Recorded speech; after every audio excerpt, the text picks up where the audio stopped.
for others to come in, and then we've got something special planned for you. So just a few more minutes. Come on in the door and get ready to start.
Good morning, ladies and gentlemen. Come on in, and we are going to go ahead and get started. I'm Terry Brock, your Master of Ceremonies, and I just have a quick question as we get started.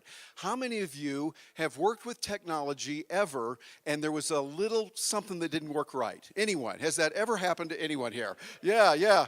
Those things happen, and so when you do you just give up on all technology? No, yeah, we did. We don't. Well, no, you say, okay, hold it. We're going to turn it around. What can we do? And guess what? We've had a wonderful opportunity to learn about that this morning. And now I have good news for you. We have Jesse Ventura. He's getting ready. He was given some wrong information. I don't know how, but it happened. So now we're going to roll with it. And here's what I want to do. I want to make this a very special time for you. At any moment, they'll be ready. We'll come out from the back room and we'll get going. But we're on the final day of the conference here. Often we know that we remember best when we repeat something.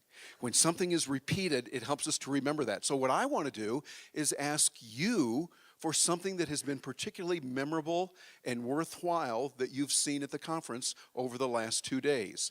Anyone have something they want to share that has been particularly outstanding? You heard a speaker, or you heard something that you thought, hey, that was really good.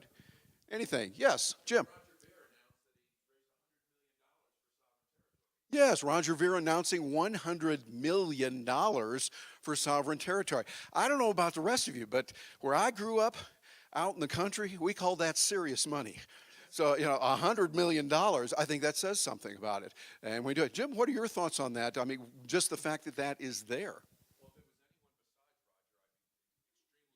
Yeah, we'd be real skeptical of anyone other than Roger. Yeah, it seems like we're seeing the whole key of what Nexus Conference is about and what Nexus is about: decentralization. Rather than consolidating all the power in one area, as it's been done in the days of old, now we do it empowering people, empowering individuals to make their own decisions, make their own ideas, and live their lives the way they want, peacefully, interacting with others all around the planet. So I think some real good options there. Any other insights or ideas? Yes. Joby Weeks, yes, that was a memorable thing. Joby Weeks gave Peter Schiff Satoshi's white paper. Now, what does all that mean in English for those that might not know any of those names?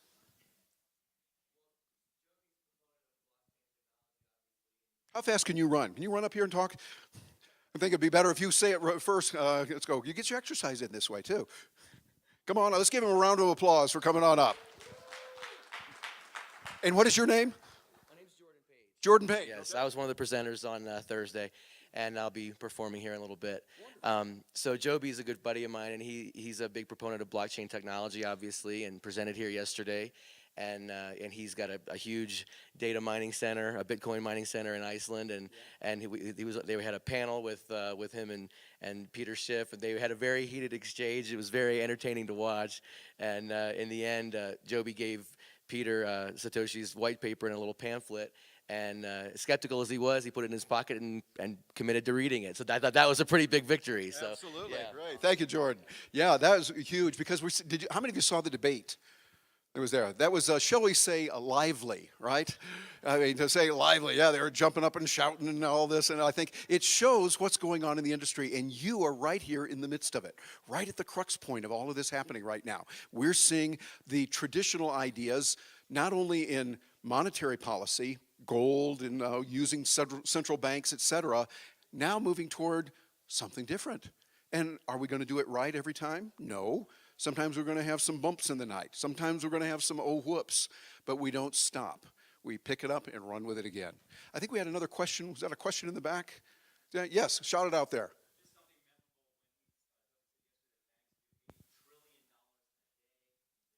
$8 trillion a day in banks doing daily business. Visa makes 100 million a day. And that cryptocurrency can do that. In a way, I got to say, it reminds me, and see if you can relate to this, what it was like in the early days of computers. I remember, and I could go way back to like the 70s. I remember I was just starting the MBA program, and we were studying computers, and we had to learn all this code and stuff and all that. I mean, even just a prereq stuff. And I remember going to the professor and asking a question about computers and does he work with computers? And he said, oh no, those things aren't going anywhere. Those little computers, those microcomputers aren't going to do anything. And we have now seen, of course, what they've done. He was wrong, even though he was a very smart guy and knew technology a lot. We're hearing the same parallel arguments now when we talk about cryptocurrency.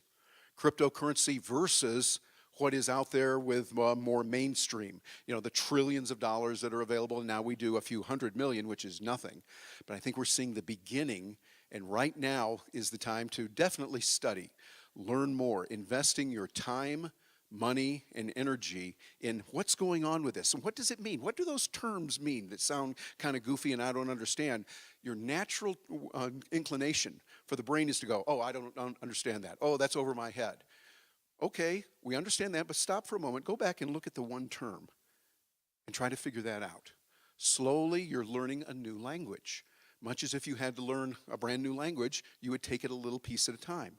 Having a barrage of information hurts. And then what you want to do is tie into really good people that you can respect and that are creating good material that you can learn from. I love listening to podcasts. I love listening to people that are really smart. Matter of fact, Erik Vorhees is here. Erik, raise your hand if you don't mind. He is here. This is a man that we've not met before, but I've been following him on podcasts. I've been listening to what he says. He has been educating me, so thank you, sir, for the education via podcasts and via other areas, and there's a lot of people doing that. I would encourage you to go out and listen to some podcasts. Now, there's a bunch of them out there. Some of them are really, really good. Some of them not quite so good. That's okay. You can learn by listening to these and growing. And by doing that, then we get a chance to learn a lot. We get a chance to grow, and you want to keep doing that. In addition to the podcasts, I would encourage you also to get on the websites of places like Cointelegraph, Bitcoin Magazine, and definitely Bitcoin.com. Find out what's going on a regular basis. There's going to be some things that'll be a little bit confusing. That's okay. Keep working with it and keep studying. Any other ideas or memorable events that you've seen through yesterday and today and the day before that? Yes, sir. Collins 3D blockchain. What'd you think of that? Wasn't that amazing? Whoa. I mean, that is definitely in the whoa Nelly category on that. What are your thoughts on it? And what's your name, sir? Sammy. Yeah, Sammy, would you mind coming over here? So you can just kind of run over there if you don't mind. Just it'll be easier for me to hand you the microphone. Yeah, come on up here. That'll be fine. Let's give a round of applause to Sammy. I mean, I'm no expert by any means on the blockchain, still understanding it all myself, but when Colin presented that yesterday, it just really blew my mind. So I took it as what Satoshi was doing and enhancing it further. Excellent. All right, Sammy, thank you. Let's give him another round of applause. All right, well, ladies and gentlemen, it is an honor to be here. Wow, I'm just so lucky to get a chance to talk with each of you. You're really cool. I love it. The chance getting to meet with you, and I love to do that. And right now, we have a chance to do something that raises the bar of coolness to a whole new level. And that is that we get a chance to hear from John Haskell, our person here, Hazel, excuse me, why did I say that? Hazel, John, who's been running behind the scenes, taking everything under control. John, I'm going to turn it over to you. Okay, thank you very much. Good morning. Things off. We have a special speakers who can come up and speak for about 15 minutes and actually join the panel on our, we have a couple governor candidates, one from each side, and they'll be coming up here answering questions about Colorado and also getting things, talking about blockchain technology and cryptocurrency, which has never been done, as far as I know, in any form before, so we're really proud to have that today. Our next guest coming up, I think you all know him, and I'm excited to have him. I had the experience of getting a call saying, he's interested in coming. You have to call him, though, in 45 minutes because he doesn't use a phone. And I said, oh, okay. And I had a 2.5-year-old and a 4.5-year-old who just had gotten to a can of paint. And they were running around. And had one in the shower. One was next to me full of blue paint. And I looked down at my phone. I have 5% battery life. So well, okay. So I plug in the phone. I get the one child in the shower. The other one I've got under control. And call Jesse Ventura. So I have Jesse Ventura, who will be coming out in a minute. And right away, as soon as I said, Jesse, hi, I'm John Hazel. I'm directing a cryptocurrency blockchain conference. I'd really love for you to come to it. It'd be great to have you speak at it. And he says, John, I don't know anything about cryptocurrency or the blockchain. I go, well, you don't have to, that's fine. We want people to come up here with some other ideas and be able to share. Well, okay, I'm a dinosaur. I don't know about those things, but I guarantee if you get me up on stage, I'll say something.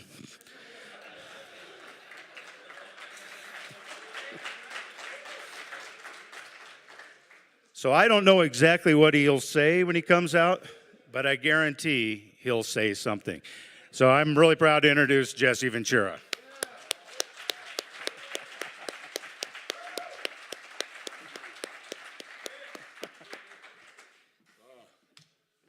First of all, good morning. They told me it was 10 o'clock, and then they call me at 9 right when I'm getting out of the shower and say you got to be here in 5 or 10 minutes. So please excuse me on that account.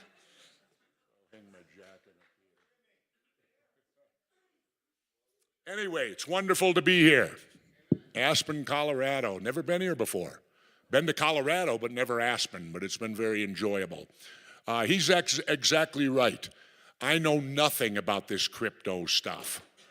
You know, an alternative to, I guess, the Federal Reserve, an alternative to money, a way to invest and all that, but I'm learning.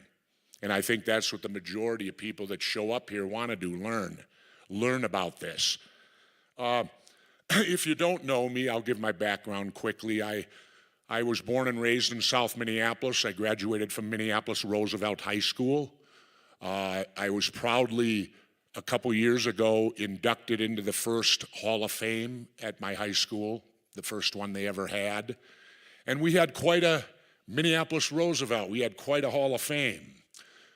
We had myself, we had a gentleman named Mike Ramsey, who, if you don't remember that name, he was part of what we call the Miracle on 80, when our United States hockey team defeated the Russians in the upset of the century, or maybe 2 centuries.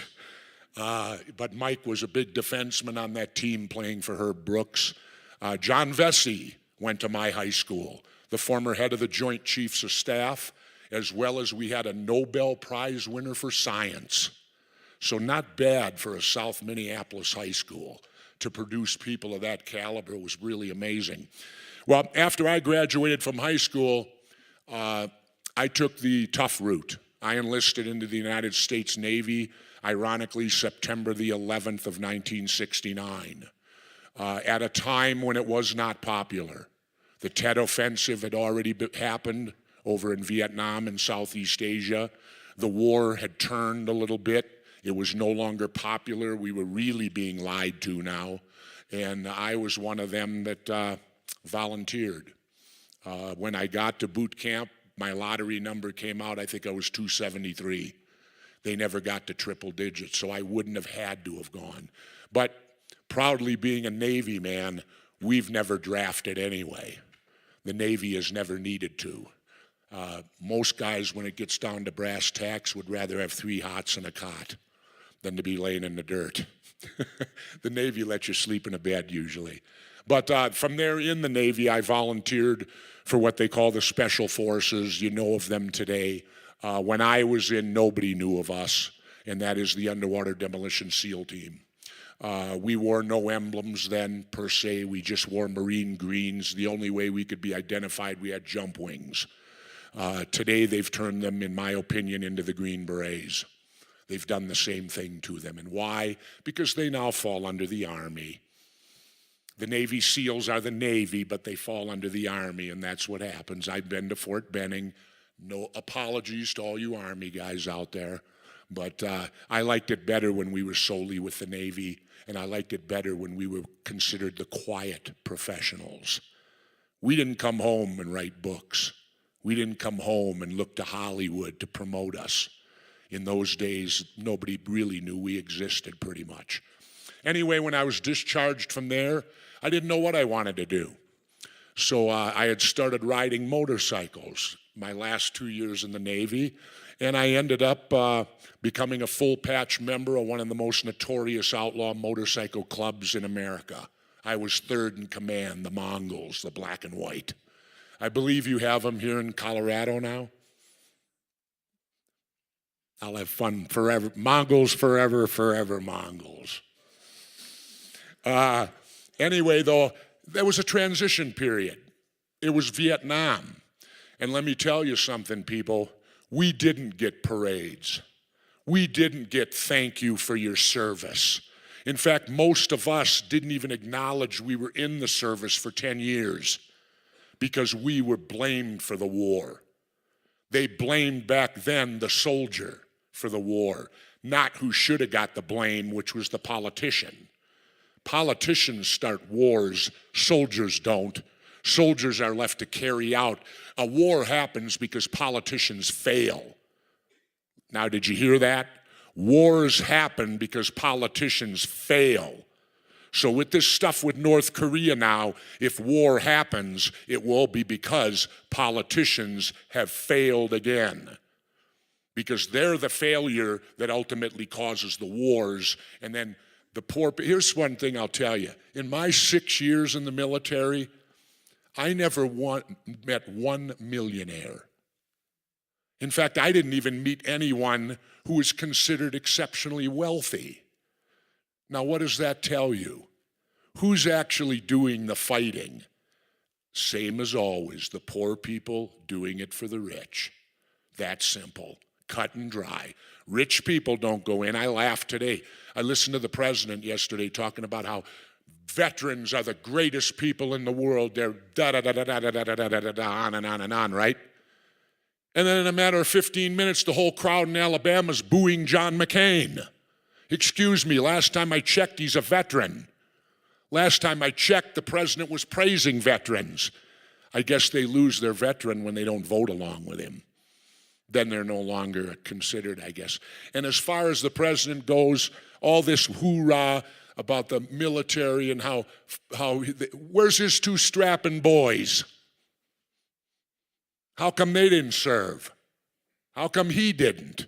You notice that? The people that want to go to war and the people that start the wars are not the ones who fight them. They don't go. The rich don't go. The poor go. That's why I'm so anti-war today, and I encourage you all. There's a tremendous book written by Major General Smedley Darlington Butler. It was written about 100 years ago. It's called War is a Racket. I believe that book should be mandatory reading for every high school senior to graduate, to be forced to read that book. War is a Racket.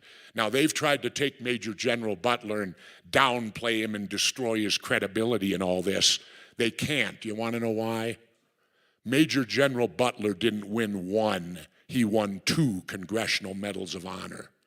Now, how do you tell a 2-time Congressional Medal of Honor winner he doesn't know what war is? So that's who I found. And politically today, I'll tell you this. Okay, they want to build the wall. Well, first of all, don't we have Houston, Texas, and Florida? I think we need to fix them. I think we ought to put the wall on hold for about a decade while we fix 2 major areas of our own country due to these hurricanes. And I will tell you this, though. The wall will work. It will work. You want to know how I know? When I was governor, I went to China. And you have to go up the wall. Mao Zedong says you do. So I did. While you're there, when you're in their country, you do what they do. And so I looked at the wall and saw how massive it was. It goes up into the clouds. And I realized right there, it will work. I thought later, you want to know why I know it will work? Because to my knowledge, no Mexican has ever made it over the Great Wall of China. I think I can, if I can make it clear, show me a 30-foot wall and I'll bring a 31-foot ladder. Give me a break. We want to spend our money on nonsense like that.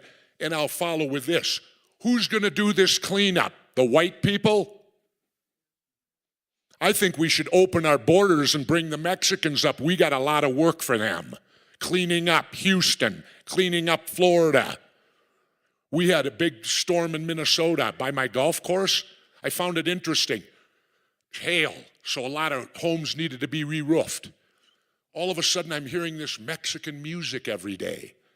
Because as I looked out at the roofers, they were all Mexican. So think of that, people. When you want to stop these immigrants from coming to our country, who's going to do that work? You? Think about it. These are hard-working people. We want them. We don't want to turn. And let's remember something. Unless you're native United Statesian, we're all immigrants, aren't we? How quick we forget.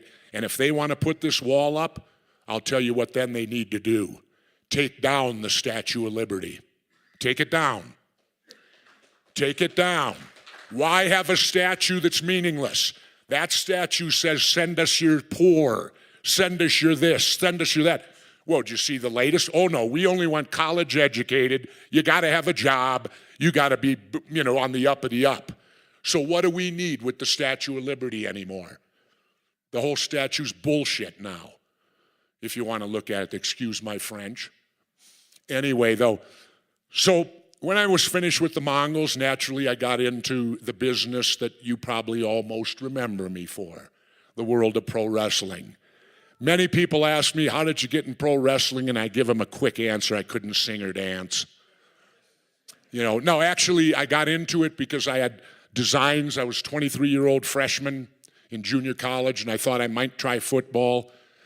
And I was on the GI Bill, so I really didn't have to name a major, or I could do what I wanted on the GI Bill, take any classes to see what interests me. And believe it or not, I got into theater. I actually did Aristophanes' The Birds, a Greek comedy, and in college. But it was there that the transition of wrestling came in. I was in the weight room. They were all wrestling fans. So was I. There was a guy named Superstar Billy Graham then, who was my hero in the world of pro wrestling. And so I realized wrestling combined both athleticism and theater. Both, two things I liked.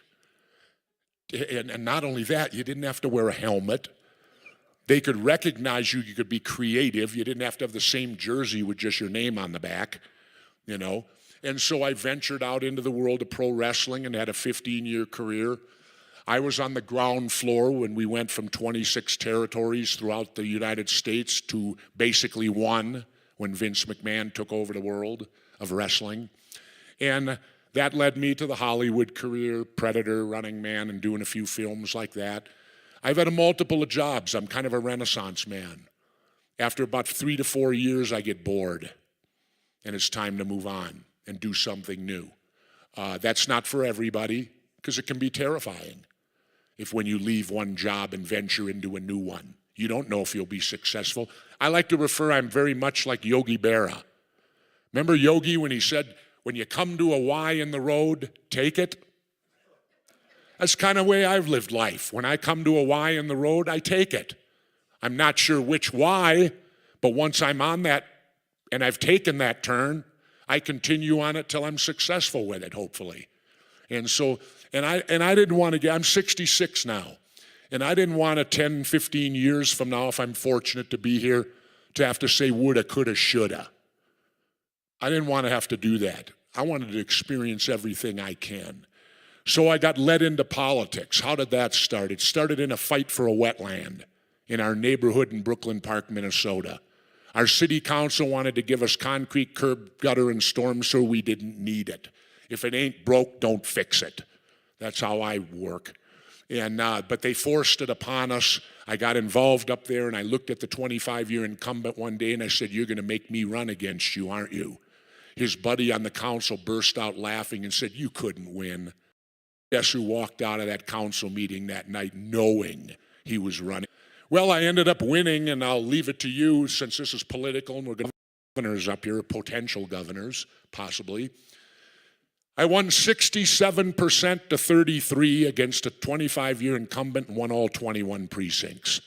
I believe they call that a major landslide when you win that big. And here's the thing that really got me. During the course of that mayoral campaign in 1990, it was nonpartisan, no parties, right? It's local level, no parties. Yet the Democrat and Republican leadership of Minnesota co-signed letters, sent them to every member in this, every person in the city of Brooklyn Park, telling them to vote for the 25-year incumbent, and called me the most dangerous man in the city. That's the label they gave me. Well, I didn't get offended because I thought for a moment I might be the most dangerous man in the city. I mean, after all, I'm a two-tour Vietnam veteran Navy SEAL. That makes me pretty tough, I think. And I also wrestled for 15 years. I might have been the most dangerous man in the city. I don't know. But I ended up running, winning, served one term because I am not a politician. I refer to myself as a statesman. Here's the difference. A politician makes it their career. A statesman serves and then goes back to what he or she used to do. I would rather have more statesmen than politicians, personally. I don't like it when people make careers out of getting elected. And so I served my term as mayor. Then I went into the talk radio realm. And I was actually doing sports talk 4 years later when, if you'll recall, the 90s economy was robust.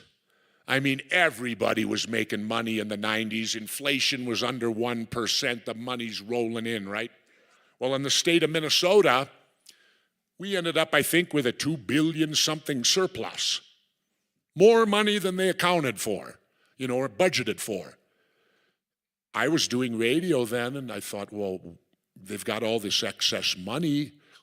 What will they do with it? It should be given back, shouldn't it? If in the private sector, if you're overcharged by a company and you show them that they've overcharged you, they give you that difference back, don't they, in the private sector? Well, unfortunately, it don't work that way in the public sector always. They took the money and spent it, like kids in a candy store. Ooh, they had a couple extra $1 billion. And what you don't realize is generally when they spend it, it will come around again and you'll have to fund it again later when the economy maybe ain't so good. You're going to be stuck funding what they've spent the extra $2 billion on. They should live within their budget. So I was on radio and I just made the statement when I talked about that money should have been given back to us. All I did was say, maybe I ought to run for governor. Oh boy. It exploded. It then was I had to do it because I had put myself in a corner by just saying that. So lo and behold, I ran, and I'll never forget when I announced my candidacy on the steps of the Capitol, I think in January, February, it was cold. The first question I was asked was, because it was just me when I announced it, the first question the mainstream media asked me was, where's your family? Because you know how they always do those poses. They bring out the wife and the kids, and they got to portray themselves as the ultimate family person, family values. I looked at the press and said, my family has nothing to do with this. This is the business of running the state of Minnesota. What does my family have to do with that? Nothing. So, I was laughed off. They thought it was a lark. They didn't think nothing, I went through all the early debates, this and that. It finally got to the primary, and I got it down to Hubert H. Skip Humphrey III, the famous Hubert Humphrey's son, Democrat, and St. Paul Mayor Norm Coleman, later to become a senator. Those were my opponents. That's who I wanted. I wanted the two big boys. If you're going to beat them, beat the best, And nobody thought I had a chance. And here's a story I love to tell you. My dad I come from a family, my mother and father were both World War II veterans. Not many people can say their mom was. My mom was a nurse in North Africa prior to Normandy, because North Africa was fought before Normandy, and that's where my mom was. My dad had 6 Bronze Battle Stars. North Africa, Normandy, Battle of the Bulge, Remagen Bridge, Anzio, and Berlin, and lived. Well, when my dad got to Berlin, he never talked about the war much, but he did tell me about the love affair they had with the Russians when we all arrived there. Our allies, the Russians. Let me repeat that again. Our allies, the Russians. And yet, before that war was even over, they became our enemy to this day today.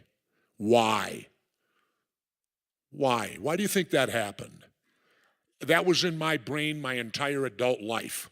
I wanted to know why this happened. How could they be our ally defeating the Nazis, and before the last smoke had cleared, they became our enemy? Then there was a book I read on Allen Dulles, and that explained it all to me clearly. It comes down to Wall Street.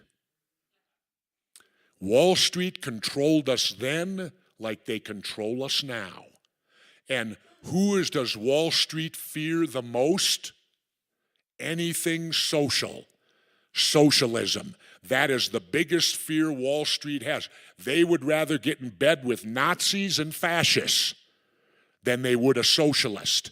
And because Russia happened to have a socialistic government different than ours, they automatically became our enemy because of Wall Street. That's where Allen Dulles came from, Wall Street. So it shows how long Wall Street has been controlling our country. And these Bitcoins and all this stuff I've learned can be the way around Wall Street. Around Wall Street. That's why I have a great interest in it and all that. So anyway, continuing on, that became something I wanted to know about. Why did Russia become our enemy? And like today, now they're saying Russia interfered in our election. Really? Did you elect the president? Any of you? None of you did. Why? We have a system called the Electoral College. You're irrelevant. It's how the Electoral College votes, not you. So unless Russia got to the Electoral College, how could they have possibly interfered in our elections? And they're saying they took out ads on the internet? Are you kidding me? After looking at the corporate ads I looked at that came out of our country that makes every opponent look like they belong in prison? You ever watch those ads, them distasteful, awful things? And they're going to blame that Russia's ads were worse? I doubt it. No, this is what you got here. You got ineptness by the Democrats. They didn't run anything good. They're killing the messenger, not the message. The thing that should be focused on is the message. What happened with those emails? It showed the Democratic primary was fixed. Bernie didn't have a chance. It was fixed. Shouldn't that be the story? And if indeed Russia exposed this, shouldn't we be thanking them? And saying, thank you, Russia, for showing that our election was rigged so that we can hopefully fix it before the next one. I'm tired of them blaming Russia. They want to start the Cold War again, and the Democrats are the worst offenders on this, of starting it all up again. 2 minutes, I go till I'm ready. Nobody tells me when to shut up. Anyway, I'll regress a little. I did win governor, and as your governor candidates up here are going to find out, I'm going to be a hard guy to deal with them. And here's the fact why. Going back to my father again for a moment, let's regress back to him. He only had an 8th grade education. But I found, he died in 91, and I found today he gets smarter every day. Every day that goes by in my life, my dad gets smarter. And he's been gone for a long time. But my dad said to me one day, he said, all politicians are crooks. And I, of course, was in high school at the time, and I said, come on, Dad, you can't make a blanket statement like that. They can't all be crooks. Certainly some could be. No, he goes, they're all crooks. You want to know why? I said, why? And in his simplistic form, he looks at me and says, because they spend $1 million for a job that only pays $100,000. Think about that a moment. In the private sector, would you ever spend more money than what you're going to make to get the job? No. People would look at you and say, you're insane. You're going to spend this much amount of money to get a job that's only going to pay you this much, and you're going to lose money trying to get this job, but yet our political arena, that's what it is. Spend millions for a job that only pays $100,000. Well, here's where I got your opponents, and here's where I got them all. When I ran for governor, I could look up to my dad, even though he was gone, and I could say, Dad, your son's not a crook. Because I made more money being governor those 4 years than what I spent to get it. I only raised $300,000 to become governor of Minnesota. I was paid $120,000 a year, so if my Roosevelt High School math is correct, that means I made $480,000 and only spent $300 to get it. I don't think there's another elected official in the last 100 years that can make that statement. I might be wrong, but I don't think so. And so because I never met with a lobby. This allowed me, when I got in office, I went 4 years and never met with a lobbyist. I shut the door on them. I told my staff, I don't need to meet with lobbyists. They didn't elect me. So what do I need to talk to them about? Nothing. Tell them they're banned. They don't come in my office. Yep. I'll finish. So on that note, they tell me that the potential governors have arrived. So thank you very much for hearing my story. Since then, I've had Conspiracy Theory, the TV show, which a lot of people loved, but boy, I got read off on the floor of Congress for that one. I was going places they didn't want me going. And since then, of course, I've had the horrible lawsuit with the American sniper who lied and said that he beat me up in a bar. Right. You know, well, it didn't happen, but I will tell you this, it destroyed my career. I have not been able to get a job since that story broke. Why? Because the fake media ran with it for over a year and destroyed me before I had my chance in court. I won in front of a jury. I won in front of a federal judge. And I will give Trump credit here. It all got overturned in the appeals. They broke 2 of their rules to overturn my verdict. So yes, our courts are fixed, but they're fixed at the appeal level. There's where they're in the ivory tower. They're in there for life. They answer to nobody. So I have to retry the case again. Have to go back and do it at another time. I don't mind. Now I'll prove twice he was a liar. And then everyone will know for sure. But so why am I where I'm at now? The only job I could get was first an internet show called Off the Grid, where my boss was Carlos Slim from Mexico, and now Russian TV saw that show, picked it up, and I now work for the infamous Russian TV, and I'll finish with this, who have given me my free speech. Mainstream media doesn't let me talk for. Thank you. Thank you, sir. All right, thank you. Excellent. Jesse, good to have you back. Welcome. All right, so Jesse, I'll turn it over to you for that one. They got to face a former governor now. Yeah, there we go. Jesse, your mic is live. You're on. Okay. Oh, good. I'm on. What am I supposed to do now? I thought they're coming in here. Okay. Anyway, they're on.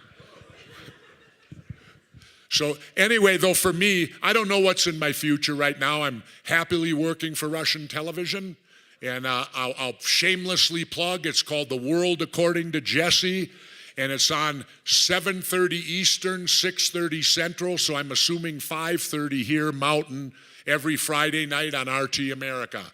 And you will hear things that you won't hear on mainstream television, rest assured of that, because we'll cover subjects they don't want to talk about. Do what? To the outside chair. Oh, okay, sure.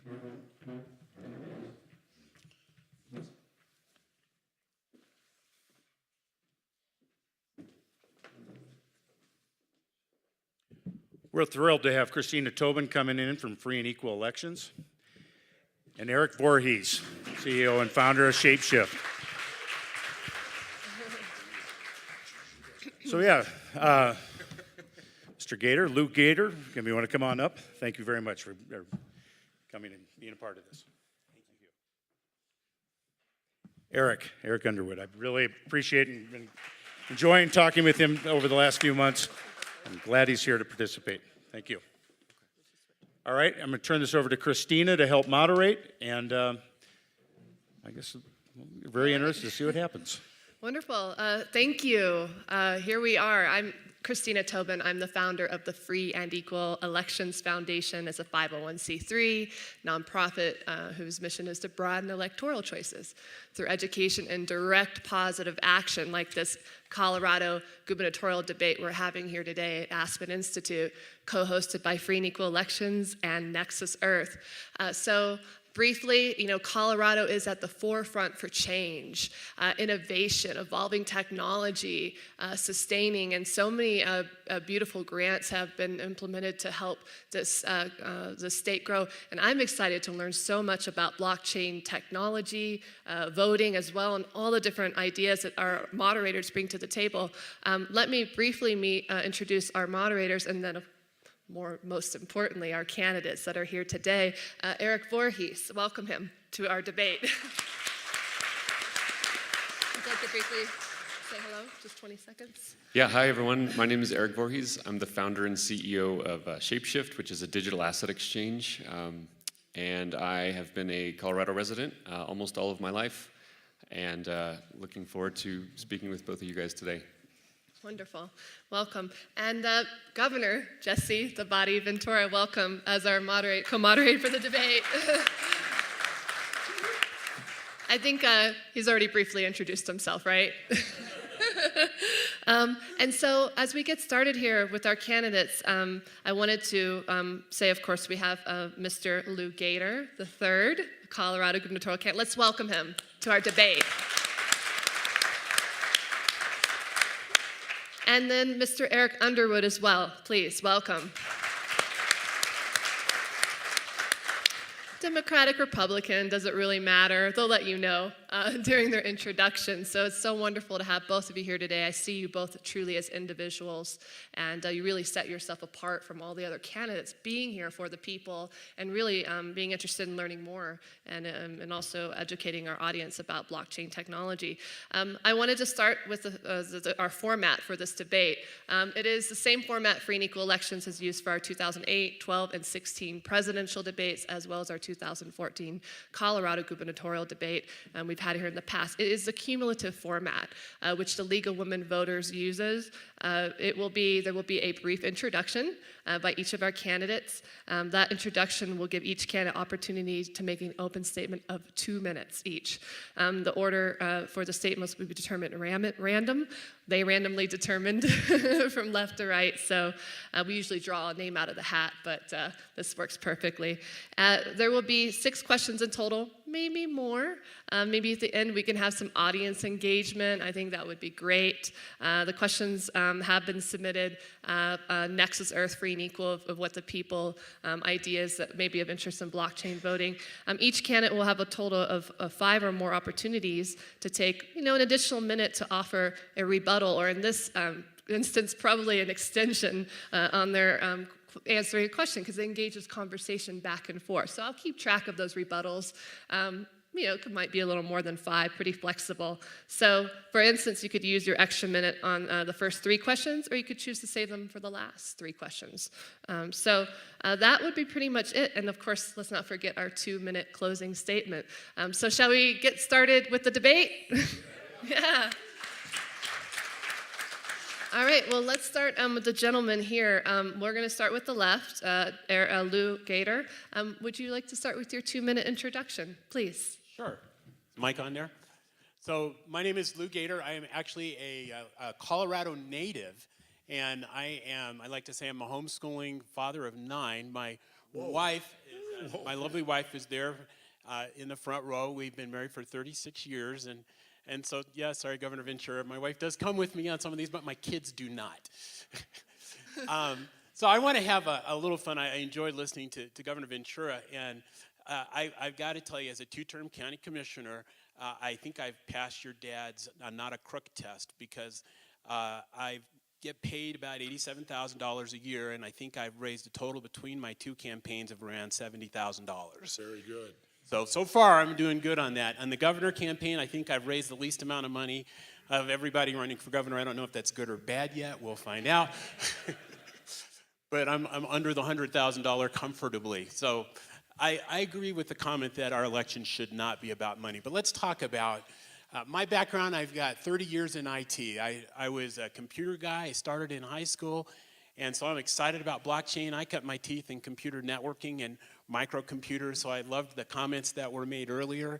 I have been county commissioner for the last 8 years. I started in 2010.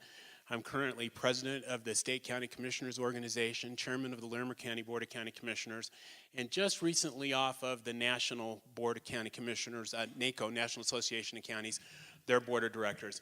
I've had the opportunity to run my own business and take advantage of both the business aspect of life and then working, how do you do that in government? And so I'm looking forward to the opportunity to be your next governor of Colorado. Take the ideas that we learn here. For me, it's technology. That's my background, so I'm excited about this conference. I know a tiny bit about blockchain. You can fit it on the point of a pin, not the head of a pin, the point of a pin. So I'm excited about learning here, and answering some of your questions. Thank you very much. Erik Underwood. Good morning. Can you hear me? Yes. Okay, good morning. My name is Erik Underwood. I'm running for governor of Colorado. I come from a single parent household. My mother had 6 children, 2 sets of twins. I'm a twin myself. I have a twin sister. Her name is Erica. Let me tell you a funny story how I got my name. I'm a product of the 70s, the 70s. And my mom was infatuated with Erik Estrada. So that's how I got the name Erik. So thank you, Erik Estrada. But how I grew up has shaped me to the person who I am. Because my mom being a single parent, my father was never present in our lives. I had to be the leader, and had to be a leader at a very early age.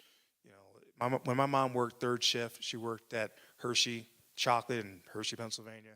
She had to leave me in charge of my 5 other siblings, and I had to cook, I had to clean, I had to get them in line, out of line. I had to work hard. And so that helped shape me to who I am today. I went to work for a United States Senator, George Voinovich, who was a Republican from Ohio, and I worked with him for a couple of years in Washington, D.C. as a Senate staffer working on constituent issues in Washington, D.C. I helped draft legislation. I did other things within my career. But that is how I got into politics. And now I'm a Democrat running for governor, and so I have a unique perspective. But I have a bold vision for Colorado, and I want to take Colorado in the 21st century. My background is in digital technology. I created digital content and digital content mobile platforms. We partnered with AT&T back in 2012 on a $100 million deal, and we moved the company to here to Colorado by choice because Colorado is a great state. Colorado's on the cutting edge of the future, and I want to take Colorado into the future. So I do understand Bitcoin and cryptocurrency and blockchain technology and how we can apply it to our economy and how we can grow it and how we can welcome future blockchain and cryptocurrency technologies here. Thank you. Mr. Erik Vorhees will ask our first question. Lou, you'll be the first person to respond. It will be a 2-minute response. I meant to say that before. And then we'll take turns as we do questions back and forth. So Erik, please, first question for the debate. Yeah. All right. So let's start with asking both of you, do you believe that individuals have a right to financial privacy, and why or why not? So the question, as I understand it, do I believe that individuals have a right to financial privacy? The 4th Amendment of the United States Constitution guarantees the security in our person's papers, places, and effects. I believe that also goes to privacy in our finances and in every area of our life. So the simple answer to your question is absolutely, and I think that's rooted in the 4th Amendment of our Constitution of the United States of America. Yes, I do believe that everyone has a right to privacy and definitely financial privacy, healthcare privacy, and all other privacies that are afforded to us under the rule of law of the United States. We have to make sure that our information is protected, and for instance, Equifax got hacked, and so there's half of the country that has been exposed, and we need to hold Equifax accountable for that, and also monitor people's, credit reports, and also, their vulnerabilities now that they've been exposed. So we have to do a better job of protecting people's financial information, that's private, and so we need to do a better job at that. So quick follow-up to that. I'm very glad that both of you seem like you support financial privacy. However, all banking and financial regulation explicitly prohibits financial privacy as it exists today. So how do you square your belief in financial privacy with all current banking regulation? Lou?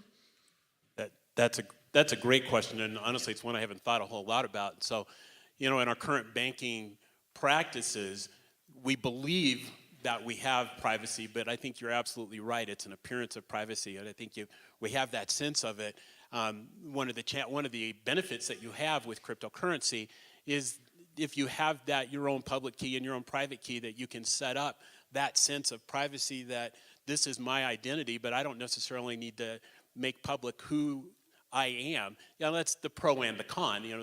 There's both pros and cons to that. However, I think the challenge is that it does give me a little more security in my finances, in what I do. I can set up a secure set of finances. I can know what I have without making that visible necessarily to the public at large.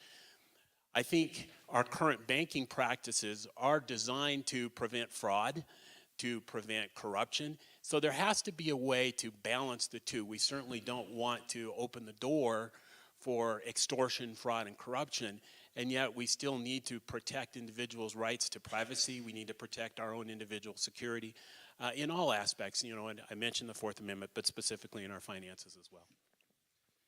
I'd like to add that we, under the current regulations, for banking, they get to sell your information to third parties, for money.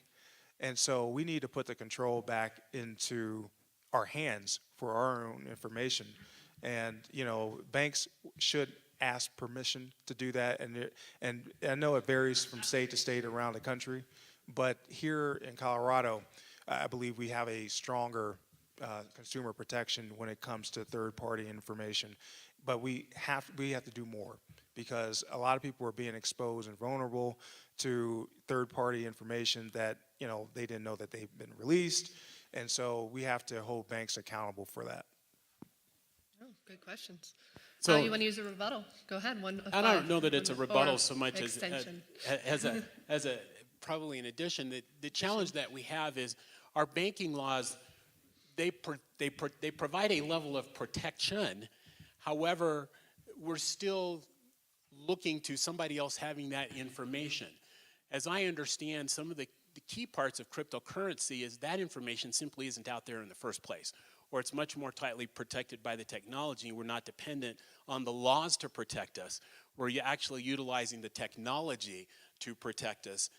Because the challenge that we have is when you have a hack by Equifax or something like that, there are records that people could get into. If we can have that better tighten up, and that's some of that my understanding that we get with blockchain, some of the cryptocurrency, is it protects against those kinds of hacks, or at least it starts to get the core technology underneath to protect against those kinds of hacks.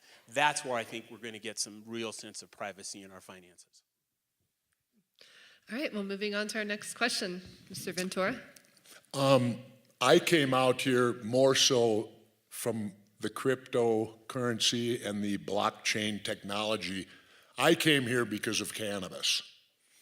And I have my own personal reasons, but as you both are well aware, Colorado broke the prohibition, and kudos to Colorado for having the courage to be the first state in this country to, no, I'm serious, to do the right thing, Colorado deserves that.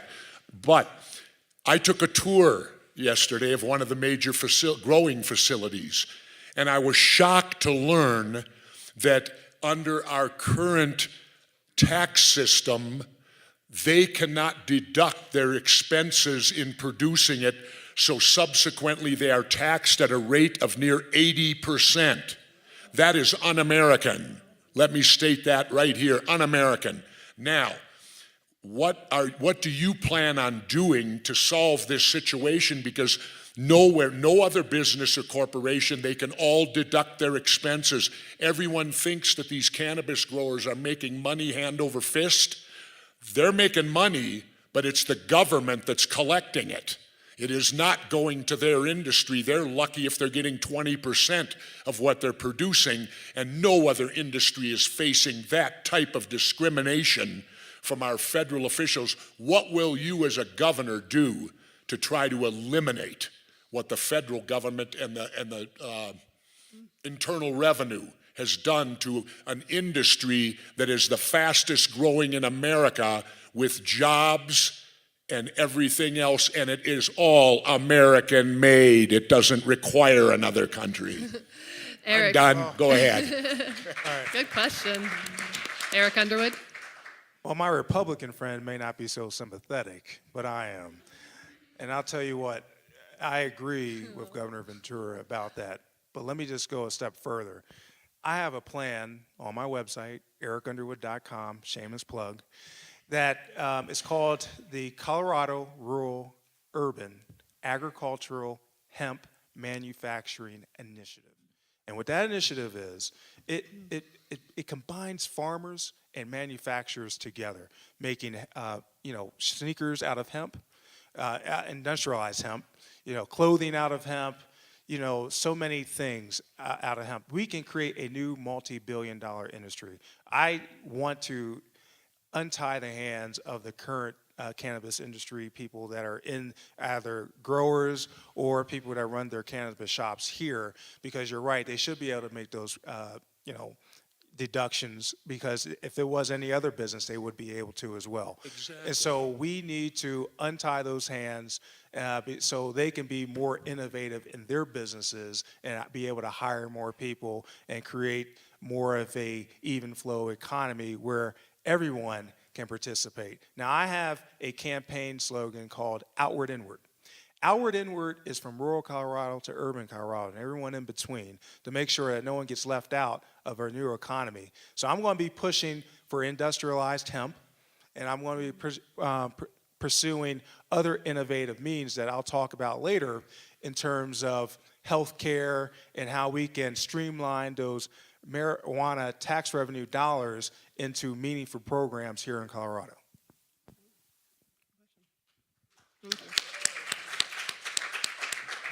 Lou, Gaiter. So I'll go ahead and take the bull by the horns and say straight out, I was an opponent to Amendment 64, which was the recreational marijuana. However, it passed in Colorado. It passed in Larimer County. And so when the county commissioners, and I am a Larimer County commissioner, had the choice of banning recreational marijuana, we chose not to. In fact, we allowed only two, but we did allow 2 recreational marijuana grow and retail sales operations, and they work very well. I will also tell you Larimer County has no general sales tax, so we get very little tax revenue in Larimer County from marijuana sales. So I'm very sympathetic. I converse with our owners a lot. We actually have 2 very good stores and 2 very well-run marijuana businesses, recreational marijuana businesses. So I'm excited about how they've gone. To answer your specific question of why they can't deduct, it's a class 1 felony in the federal law. And until that changes, they can't deduct the money against their IRS revenue.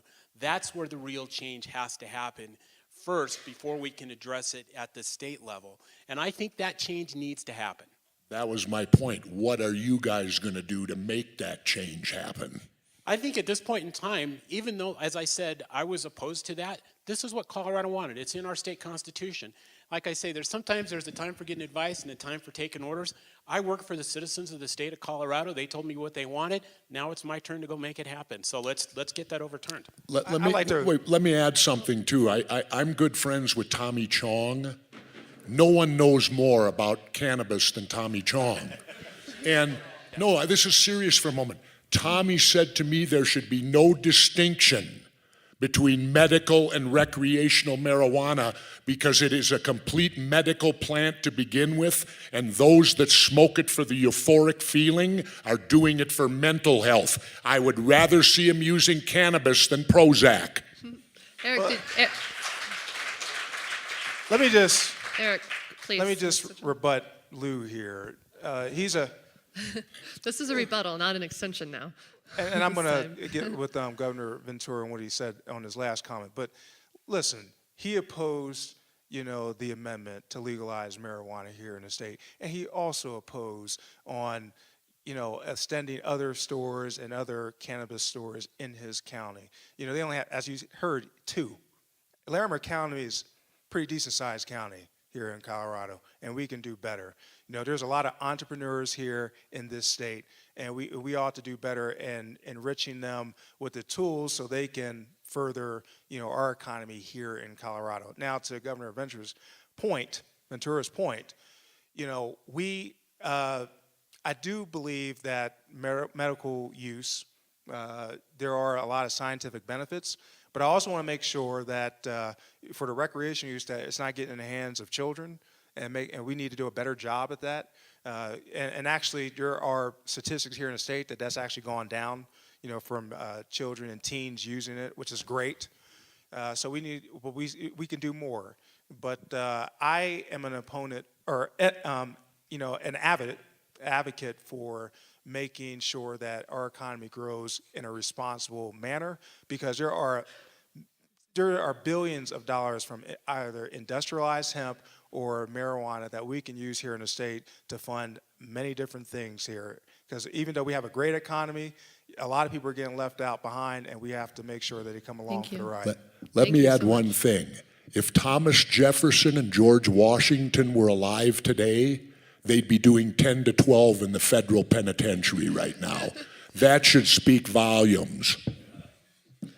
Well, let's move on to the third question. Thank you, Jesse. You're definitely spicing up this panel.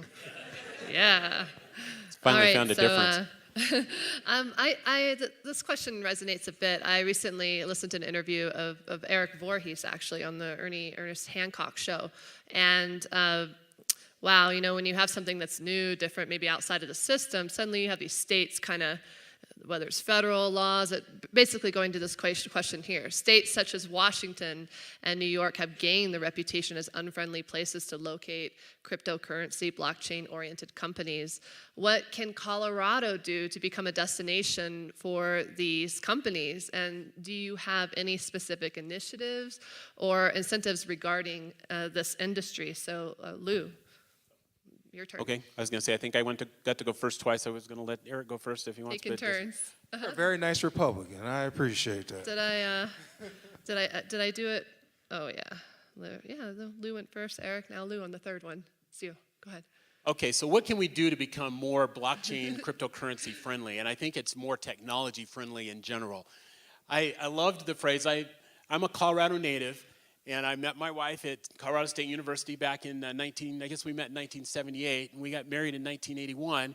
And I moved to Silicon Valley, worked in computers for 5 years, and then moved back to Silicon Mountain. I loved that phrase. And I think we need to recapture that and reclaim that. Colorado's a fantastic state. How many of you have ever lived in San Jose, California, or that Bay Area? Okay. How many of you would rather live in Colorado?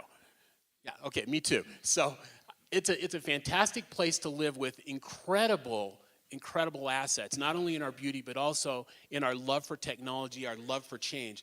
We need to become more technology friendly, and I think the blockchain, cryptocurrency is a great place where we can be leading edge, where we can take that challenge and say, okay, we're going to lead here. Just like in Fort Collins area, it's kind of the green university. Colorado State is taking that mantra, and we're trying to lead in renewable energy and other things. Let's take that in Colorado and say, let's be the leader in technology. Let's take that away from Silicon Valley, California. Let's move that here to Colorado. I'm really proud of what you're doing with your company here. Congratulations. Thank you very much for your response, Erik. One of my taglines of my campaign is solutions, not sound bites. So a lot of stuff on my platform, I talk about how we're going to do it from point A to point B. There is an initiative that I'm working on. Actually, I can't take all the credit. Actually, Todd Olson helped me. He's right here. We go back many years, and with my24hournews.com. So I have a plan to create a cryptocurrency for Colorado. And what this cryptocurrency will do is that it will link up with the cannabis industry. So we know exactly how much, that we're taking in for taxes, because a lot of the tax dollars are underreported here in the state. And so as I know what cryptocurrency does, it's like basically a ledger, like a sales spreadsheet, in a way. And we can link up with the cannabis industry here because they have a banking problem because of the federal regulations. So how I propose to solve this problem is to create this cryptocurrency here in the state where the cannabis industry can basically not have a cash problem, at the dispensaries and so on and so forth. But that cryptocurrency can also help fund the shortfalls of healthcare here in the state. And it'll be an open and transparent way of dealing with blockchain technology where we can get into medical records and so on and so forth. So I want to push this idea out here where, and we know that cryptocurrency can grow in value. And if we can tie the cryptocurrency to not only American dollars here, but also with the cannabis industry, and it's growing continuously here in the state, we can be able to attack other issues here in Colorado, like healthcare, for example, and our education, our schools, and so on and so forth. So I do actually have a plan that I've been thinking about how we can move our state forward using blockchain and crypto technology. And naturally, since I come from the tech world, you know, these are some of the things that the 21st century leader has to think about and embrace these ideas because, you know, old think is old think, but we need someone that's for now and for the future. Wow. Thank you. Erik. I got a question. Go ahead. We'll go in order. We'll get you next. If mine's different, I'll go after you. Okay. All right, so it sounds like both of you are advocates of cryptocurrency, which is very exciting. However, to the extent that cryptocurrency is used as a money, by definition, that usage will start to displace the US dollar. Isn't that un-American? Erik. Well, there are plenty of things that are un-American, but you know we have to brace this technology. Blockchain is what the future is, right? And there's so much things we can do with blockchain and cryptocurrency. Like for instance, like with blockchain, we can revamp our education system. A professor from CU told me that there's like 5,000 courses that you can assert into a curriculum. And if you can do, if the blockchain technology will work, you know, in terms of education and linking up what you read or linking up with what you participated in an online discussion or maybe a course at a university here and there, that blockchain can follow you and it can accumulate maybe into college credits or whatever. So there are new and innovative things that we can do with blockchain that I've been thinking about on how we can, revolutionize how we do with education and certainly the cannabis industry. But why is it un-American or not? I want that question answered. I don't think it is un-American because eventually things settle, right? When things are new, it kind of fluctuates, and it could disrupt the dollar to a certain point, but I don't think that it's going to knock out the dollar. The dollar is always going to be a dollar, and it will rebound. If you remember, the euro was higher than dollar, and our dollar wasn't as strong as the yen, at certain points, throughout history. So things will settle down, and the dollar will remain strong. I'd like to Lou. piggyback on that for a moment. Should we let Lou respond and then piggyback? Oh, Let's do that. Okay. Oh, that's all right. So you saw me dig in my wallet here for a second, and you were asking un-American. And boy, every now and again you get asked a question, you look at something, and you think, do I really want to step off this ledge here? So what the heck? It's a Saturday morning. It's early. We're talking about cryptocurrency. I've got the former governor of Minnesota here, and if nothing else, I can say I was wrestling with Jesse Ventura, and that's how I broke my collarbone. So, the $20 bill I pulled out says this note is redeemable for all debts, public and private. When is the last time you tried to use a dollar bill or $100 bill to pay your taxes? Did you know you can't? So what is un-American when we can't even use our own currency to pay that? very good. That is very good. Yeah, So, very good. so Pay your I taxes think with it. when we look at cryptocurrency, I think it has every bit a point as being American as anything else because, and you have to go back to the 60s where a $100 bill said this note is legal tender for all debts, public and private, and is redeemable in lawful monies of the United States of America. What makes that $20 bill worthwhile is that you reasonably believe you can go down to City Market and get a couple of steaks for it. At some point in time, cryptocurrency is going to be able to do the same thing, and I think it's going to be just as American and just as strong. piggybacking on that for a moment, the Federal Reserve isn't going to take this lying down. And they're going to come at you hard, in my opinion. As governor, how will you fend them off? I mean, they are probably one of the most, if not they might be the most powerful entity in this entire nation. How do you fight them off if they come down federally onto Colorado because you're going to blockchain technology and cryptocurrency? And if they tell you we're going to stop it? Great question. Lou. That is a great question, and honestly, it's one I hadn't really given any thought to. What are our opportunities? What are our options? I think we do as much as we can, and you try to go forward. I think we take advantage of the fact that we are an independent state. I was having, I think we actually both had a chance to chat with the same gentleman at breakfast this morning, and we were talking about back in the early 70s, Colorado, and I'm a Colorado native, Colorado did something that was, we're still paying for it, to be honest with you, but we voted down as a state taking the United States, or the World Olympics, the Winter Olympics. And we were all set, and we said we're not going to do that. So Colorado is known for being a bit independent and going their own way. Like we said, we're the first state to legalize recreational or medical marijuana as far as that goes. So I think this just becomes yet another area. And there may be, well, there's no question, there will be a price to pay.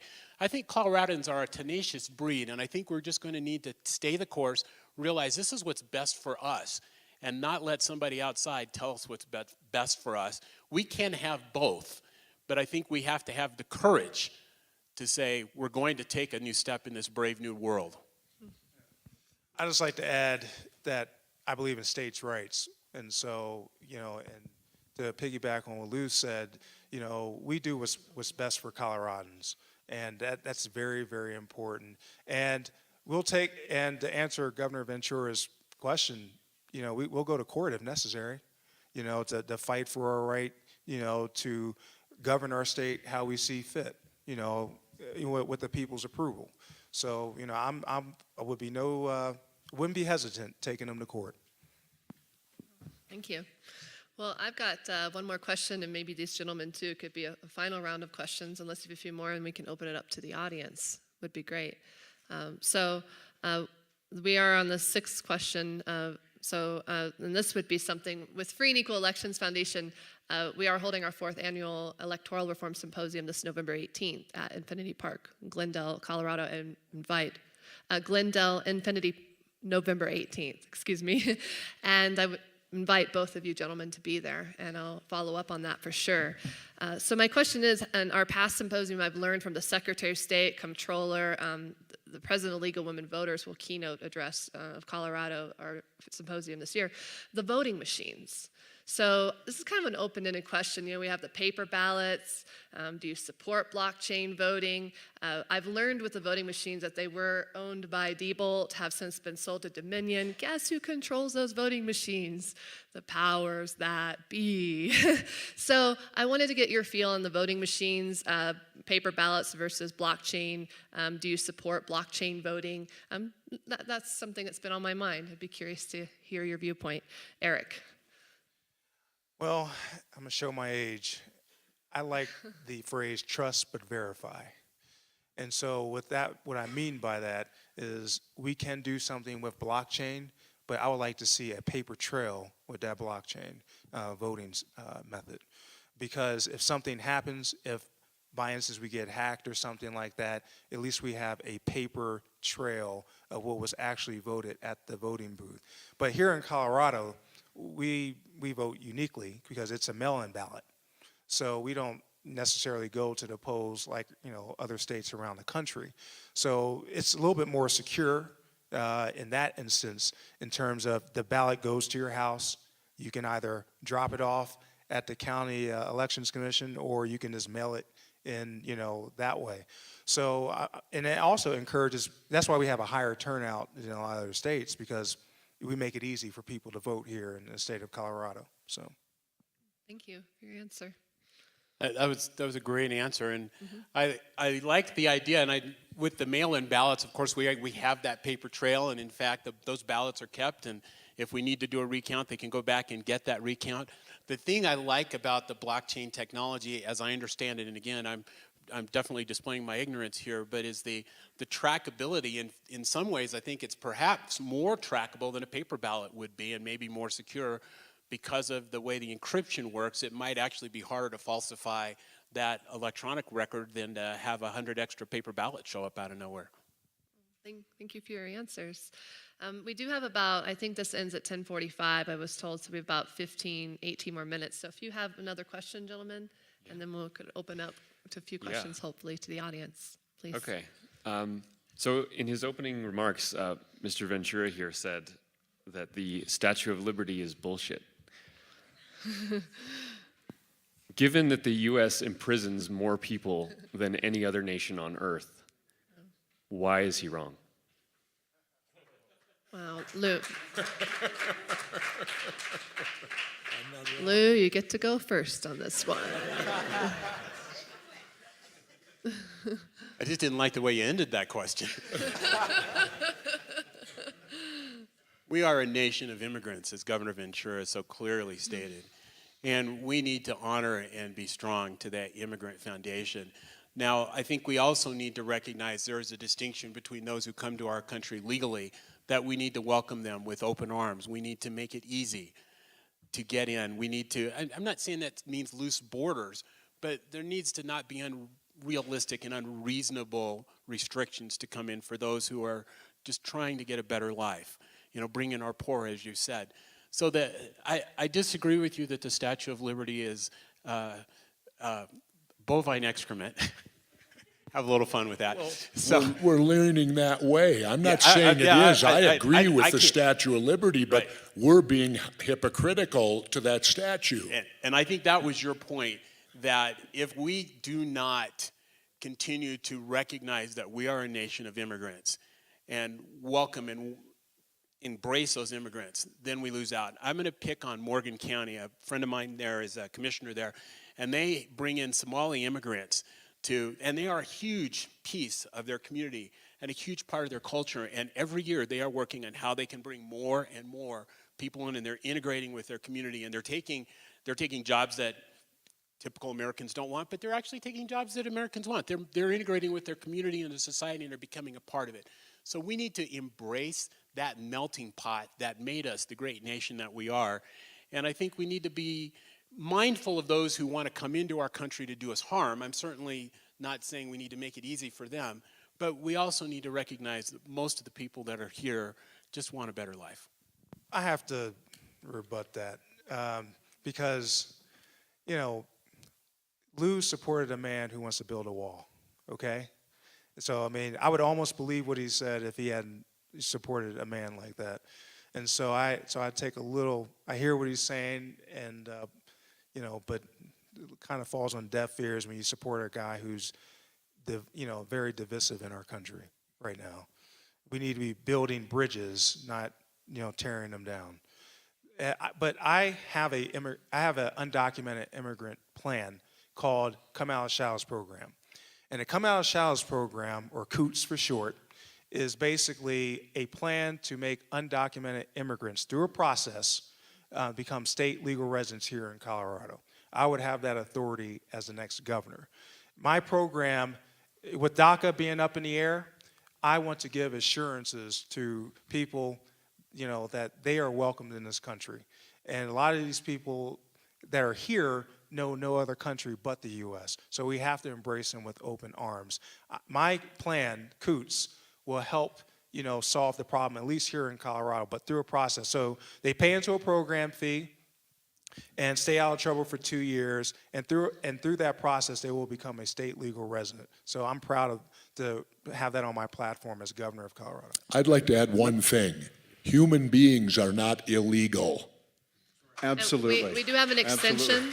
Let me just mention for a moment here, because we were going to end, and we know that politicians would very vehemently disagree with theft. And stealing time from another person wouldn't be right. However, Kier Reeg is due now. Is Kier in the audience? Oh, he's there. Kier, what is your call? This is your time. It's up to you. What do you want? Sounds reasonable to me. You got 10 minutes. Appreciate that. It's very nice. You had an extension there? Just one comment on that. I would imagine that you don't agree with everything that Senator/Secretary Clinton proposed in her platform. Please don't assume that I agree with everything that President I Trump didn't put vote for Hillary Clinton. All right. Very good. Jesse, you want Neither to did I. wrap this one out? Do you want to smooth it out? Unite? Any questions? Do you have one more question, Jesse or Eric? One more question, Eric. All right, I got one. A little Unless more you want to go lighthearted. right to the audience. Do you want to go right to the audience, or you want to do a Let's quick do question? this one. Okay, quick question. Okay, 1 minute each, maybe. This is a fun hypothetical question. All right. If you discovered that a junior staff member at the state capitol back in 2010 had mined 100,000 bitcoins using government property, that's currently worth about $350 million today. What would you do with that money? Okay, I think Eric, is it your turn to go first? Sure. So if I discovered a junior staff member mined 100,000 bitcoins that's worth $300 million today, keep the money, and we use it to fund shortfalls in our programs.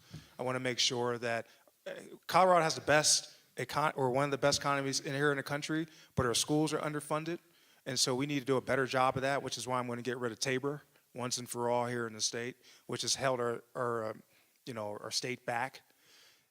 And so I would basically fund programs that are shortfalls within the state that are meaningful, that will help everyday Coloradans. Thank you. what can we buy with that Bitcoin?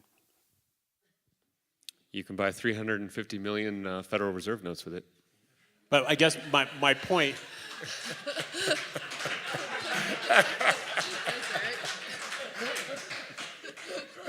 I'd rather not have the Federal Reserve notes. I guess my point is, are there vendors in Colorado who will take that Bitcoin?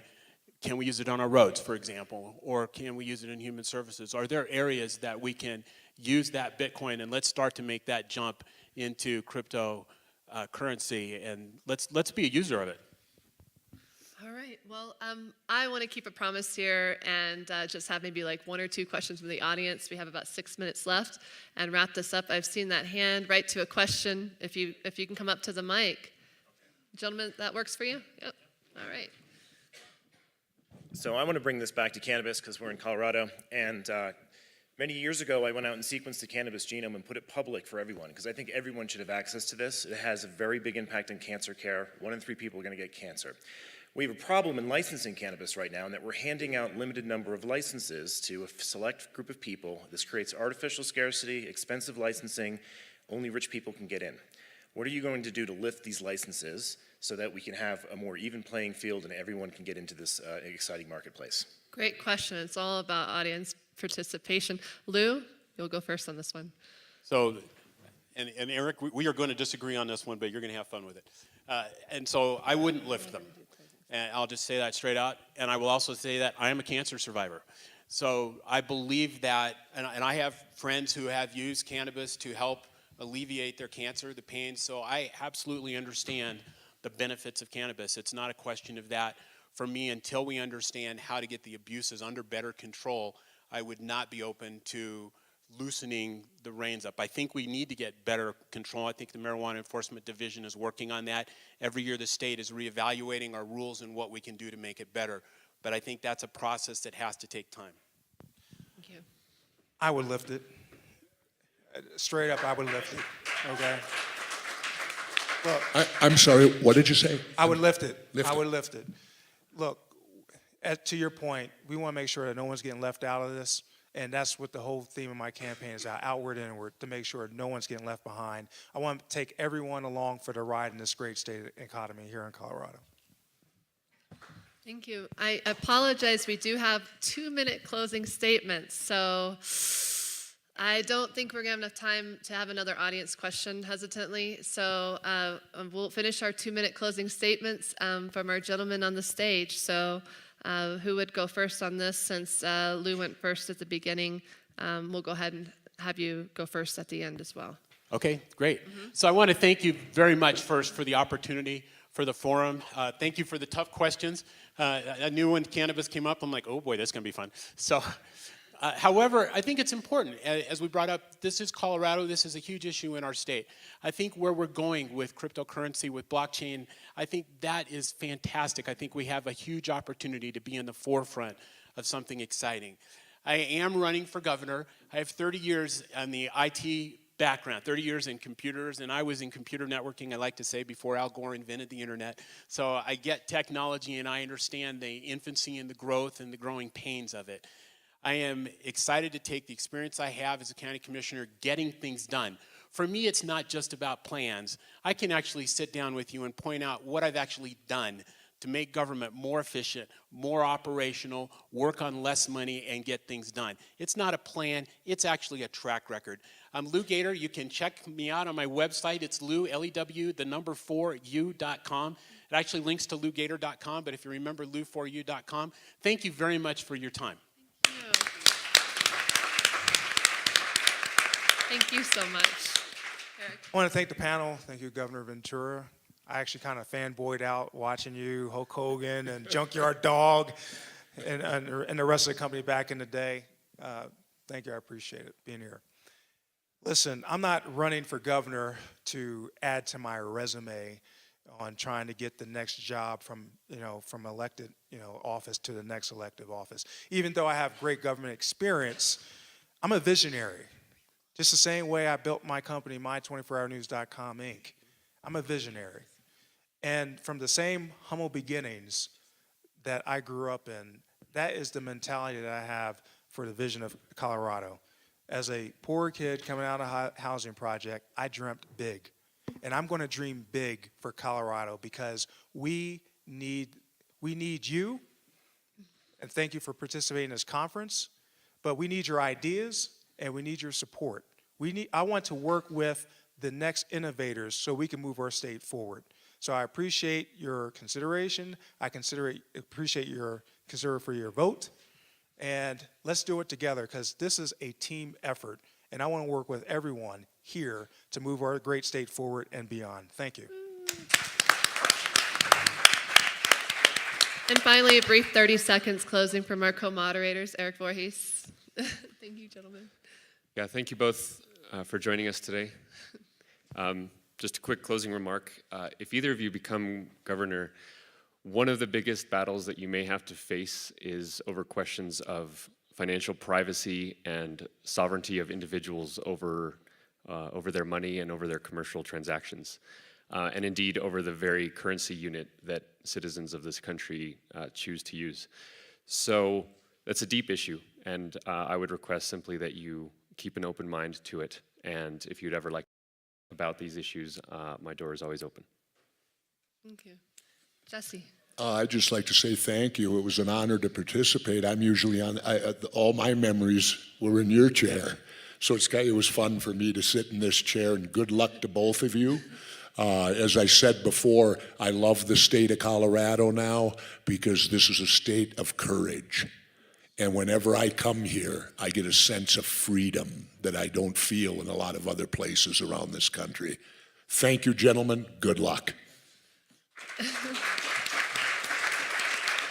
And finally, whether you agree with maybe most of blockchain viewpoints here with these candidates and so on, I want to tell you some of the most difficult part in putting on a debate is getting candidates to attend. I know.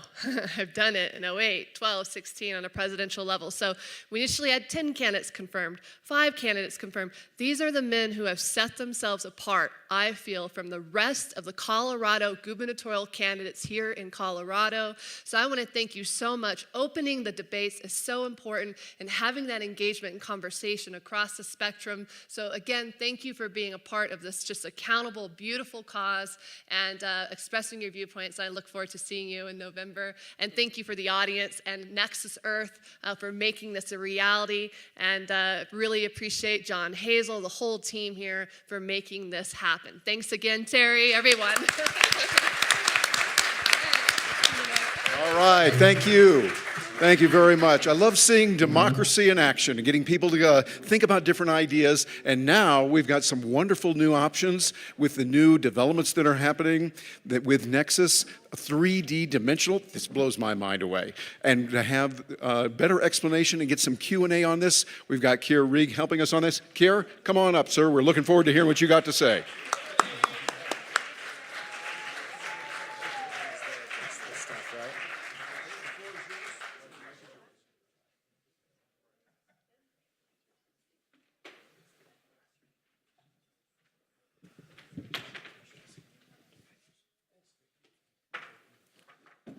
We've got some slides coming in a second here.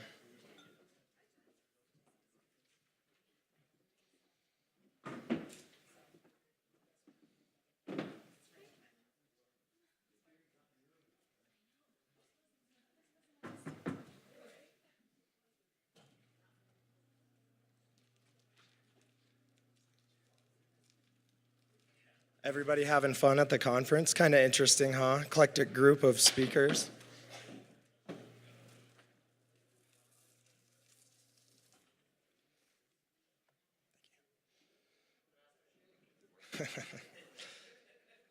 So I'm Kier Rieg. I'm here to talk to you today about reinventing monetary systems, and this is something we can do with cryptocurrency. If you think about it, money is a technology like any other. I mean, we have these dollar bills. There's technology embedded in that. We've been developing this technology for centuries and centuries, and it touches literally everybody on the planet. It's something that's so core to everything you do economically, and it's also something that basically most people don't think about. You don't think about how your money is. You just have this assumption that, oh, well, money, it's worth something, and I go and I have a job and I earn it and then I use it to buy stuff. But you don't think about how it's made. Crypto has brought this to light, how it's made, because it's bringing a discussion about the Federal Reserve, fractional reserve banking, and this sort of thing. So I put a definition of what is money here, and money is basically anything, be it an object or idea, that is generally accepted as payments for goods and services and repayments of debts. It's a medium of exchange, a means with which to transfer value, something that can be used to store value, and these definitions go on and on. So when you think about money, you realize at its base level, it's really an energy transference mechanism. So this provides you a new way to think about it. And to give you a little background on myself, I was a hedge fund trader for 9 years, and you know, in order to trade equities well, you really have to understand the bond markets and how money works as well, because the flows all work together. It's an interconnected system. So yeah, it's an energy transference mechanism. So I'm going to set the stage here with just some interesting numbers that maybe you know, maybe you don't. In 2016, global debt totaled in at $215 trillion. This is an estimate. These numbers are not really easy to find. If we were on blockchain, we would know exactly how much money there is at all times. The number is most likely very much higher than that right now. And interestingly, recently the Bank of International Settlements came out and said, oh, the banks have been underreporting debt by $13 trillion because of how we account for our money. In 2016, the total market capitalization, meaning the value of all the stocks in the world, is approximately $70 trillion. The market cap of gold, $7.18 trillion. So Bitcoin's market cap, which is once again how much all of the Bitcoin in the world is worth, is about $70 billion right now, maybe $50, $70 billion. And if you took the Bitcoin market cap and brought it up to the same as gold, it would be about $425,000 per Bitcoin. So this is what, you know, traders and speculators are betting on right now. And in my opinion, blockchain technology has so many advantages that it's got it's very likely that it will become some sort of money system in the future. And if you think about an adoption curve that's like an S curve, right?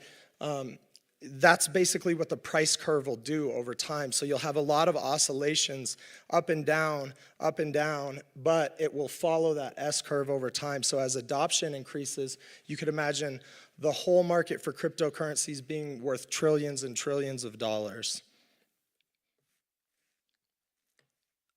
So that's what the investors and speculators are really betting on right now, and they're fulfilling an important role because they're taking risk and they see something in this technology, and for taking that risk, there's a lot of uncertainty with regard to how the governments are going to react to this. You heard some of that from the candidates, and if they take that risk, they might make a lot of money. Okay, so money as debt versus money as equity. Currently, we live in a debt-based monetary system. There's always this much debt and this much equity. You can never settle all the debts at time zero because it's all extrapolated from the future and brought into the now. So all new dollars that come into existence as debt. The only way a new dollar is made is it's loaned into existence. It starts at the core with the Federal Reserve loaning it out to the member banks, and then the member banks loan it out to the people. So the banks are the gatekeepers of the money. They are the ones who decide how much of it goes out through their lending, essentially. In the current incarnation of cryptocurrencies, new coins are minted into existence as equity. So when a miner mines new coins, it's like you're going up into the hills and mining gold. You pick up the gold, you don't owe the gold back to somebody, okay? So if you're using these types of systems, you can't have a debt crisis or a debt problem because there's nobody to owe it all back to. If you were totally on these types of systems, you would have this much equity in the system and only the possibility of this much debt, period. In future incarnations of cryptocurrencies, we can create new types of minting channels. So when you hear about mining, that's how the currency is emitted. That's how the supply of cryptocurrencies increases. We can utilize this to facilitate social good. For example, with Nexus, we want to use this to facilitate a decentralized internet, which is a good thing for many, many reasons, and that I can't go into in this speech. So fractional reserve is a banking system in which only a fraction of bank deposits are backed by actual cash on hand and are available for withdrawal. This is done to expand the economy by freeing up capital that can be loaned out to other parties. So as I said, money is simply a technology, and when we were on the gold standard, you know, the ideas and the products in the economy were increasing faster than gold could be mined, right? So fractional reserve banking was born from a true need that existed in the market, which was the need for more money so that people could exchange it. And then a central bank is a central authority. It's monopolized and often nationalized institution, given privileged control over the production and distribution of money and credit. In modern economies, the central bank is usually responsible for the formulation of monetary policy and the regulation of the member banks. This is how our system works currently.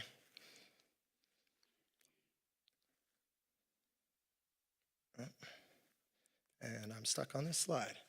Okay. Yeah, so there we go. One sec. There we go. Yep. So this just kind of goes through a little bit of the history. I mean, this fractional reserve stuff has been building up over many, many years. I mean, banking was around at the time of Alexander the Great. It was seen in India, ancient Egypt, and then we come into the Renaissance. These are some of the banks of note here, and the point of me putting these three banks up is to basically tell you that when these three banks were started, they were built on sound money principles because they understood that overextension of credit ultimately leads to collapse of the currency. So, you know, they come in, and this is the cycle we've been on. You say, hey, we're only going to use service fees with this bank, and therefore your money will be safe. Well, over time, they say, oh, well, we need more money out there, so they start issuing credit, and then when the credit gets too loose, it ultimately collapses the bank and destroys value for everyone. So some of the challenges with fractional reserve banking: inflation, hyperinflation, centralized control, advantage of it. Some believe that fractional reserve banking actually violates property rights because it leads to two parties owning the same property simultaneously. It's kind of a gray area. It's very weird to think about. Here we go. So yeah, in the last century, believe it or not, there's been 57 episodes of hyperinflation. There's 56, and then I just remembered Venezuela, it's happening right now. Hyperinflation is always a monetary phenomenon. It happens when the central bank prints way too much money way too quickly. It erodes value from everybody in the whole economy, and it can destroy an economy. And these are a couple of the examples of it. Zimbabwe prices doubled every 25 hours, so it's hard to, keep your prices stable in your business if you got something like this going on. Here's a couple more examples. And this is a list of some of the examples of hyperinflation in the last century. This is from the Cato Institute. They have a definition for this. You can look it up, study it at your leisure. This is more of them. Imagine how many people that affects. So fractional reserve, it's based on central banks and the expansion of money supply through the use of credit. This is because the economy, we need it. We need more money. The economy is growing fast. You have population growth. So once again, this is an advance in money technology, but it's not a perfect advancement. Cryptocurrency is based on proof of work. You have to do some work. You have to mine the coin into existence. You have to facilitate transactions on the network and secure the network in order to receive the new money supply that's created. So we keep repeating these same patterns with fractional reserve because basically, we need more money in the economy, and then we extend credit, and we extend credit, extend credit, and to the point where the interest soaks up a lot of the actual output of the economy, and then it crashes, or in some cases they hyperinflate it due to wars and other things like that. So this creates problems in society, and I say in the most positive light, these institutions are filling market demand for the capability to transfer money between one another. Without new money, the gears of society grind to a halt. That's a bad thing. That's why the gold standard ultimately didn't work, and why this technology came to be. But in the negative light, it could be seen as these institutions are using the power of the printing press to facilitate wars or other actions that the masses ultimately do not want. So, it's a technology. It can be used for good. It can be used for evil. So yeah, it's very important. It touches every single thing we do. So the structure of our money systems, it's paramount to the well-being of society as a whole. And it's an issue we need to address. I saw the financial crisis. I saw these challenges.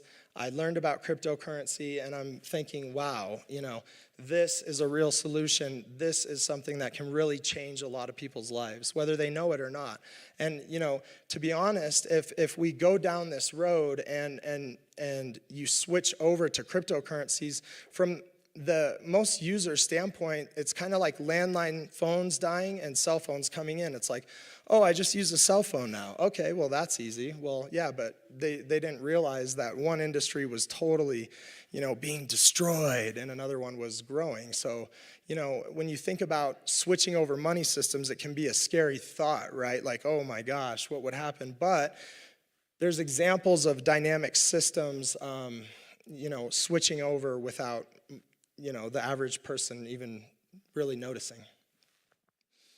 So my epiphany is that money is just simply energy transference mechanism, and the technology needs to facilitate that. So as we move forward in our technological progress, we're moving more into the realm of ideas. We're moving from scarcity economics to abundance economics. Today you can create a piece of software like Facebook and go make $17 billion a year on people posting pictures around. It's something new, so it creates like this massive growth in the economy. And so in order to facilitate all that energy transfer, you're gonna need more units of value to transfer.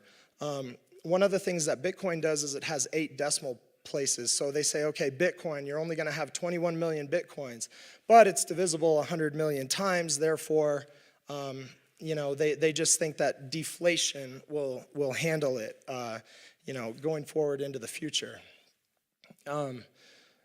So when you think about all this stuff, like with Nexus, there's a proof of stake system which adds a 0.5 to 3% inflation over time that goes directly to the users. It does not create new debt. It puts new money out into the economy. And I think that that's a little bit of a better system than Bitcoin, because what it's going to do is it's going to allow you to have a little bit of inflation, and then it's going to allow for deflation too with the divisibility. So it gives it like two ways to go up and down, which makes the system really resistant. So with cryptocurrencies, we can have our cake and eat it too. We don't have to have all the debt anymore. We can mint money in a new way. We can use it to facilitate social good. And the network as a whole can decide, what things they deem are relevant minting channels.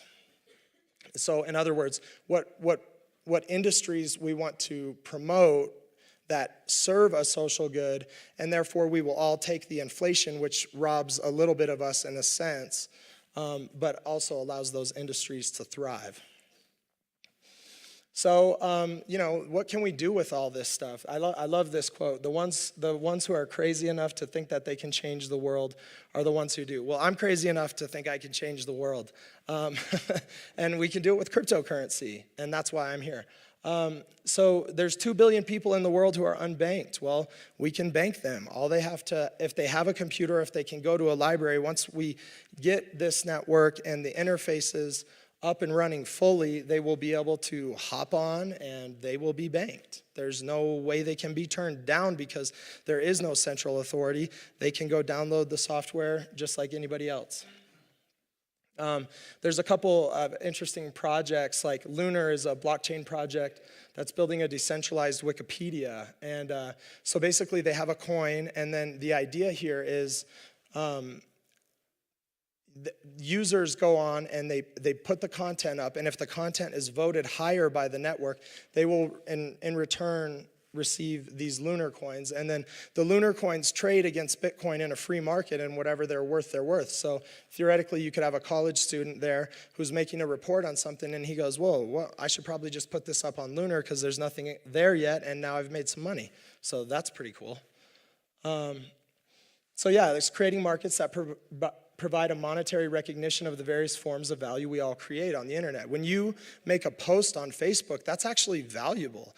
Facebook makes billions of dollars selling ads to companies like mine, Time, and it's based on all the users' value. Well, with decentralized systems, the users' value is going to be recognized more. You can reinvent accounting with blockchains. You can have traceable audit trails. You can have automated processes, authentication of transactions. Tracking and ownership of assets becomes much easier. The contracts can be tied directly into accounting systems. I mean, the benefits of this technology, it just goes on and on and on. It can't do everything, though, and some people, want to think that they can apply it to everything, and there's certain things that it does really well and certain things that it does not. So liquefying markets. I mean, liquefying markets, you think of it as like how fast something trades, how liquid it is. Like something that's illiquid is like a little stream, and something that's very liquid is like the Mississippi River. So we've seen great benefits from the liquefaction of debt and equity markets. It provides new financing mechanisms for all these businesses to grow and expand and create new jobs and build the society that we see around us that is awesome, in my opinion. And so we can use these to create new forms of financial instruments that are much more efficient. We can speed up transactions. We can liquefy real estate. I mean, imagine if real estate was much more liquid than it was, and you could trade it much easier if titles were on blockchain. And I talk to my buddies about this all the time, trying to find the next big application for this, actually. But you could imagine, real estate being transacted much faster. Same thing with automobiles. It has huge implications in insurance. as well as digital content. I mean, the music industry really got hurt by all the illegal downloading. So peer-to-peer networks originally came in and really hurt the music industry, and nobody was ahead of the technology. We're talking to people in music, and we want to, bring this back in a way that works for everybody and gets more money to the artists. It can be applied to music and other forms of digital content like video. So, with more liquidity, we see higher velocity of money. Velocity of money is how fast it goes back and forth between each other.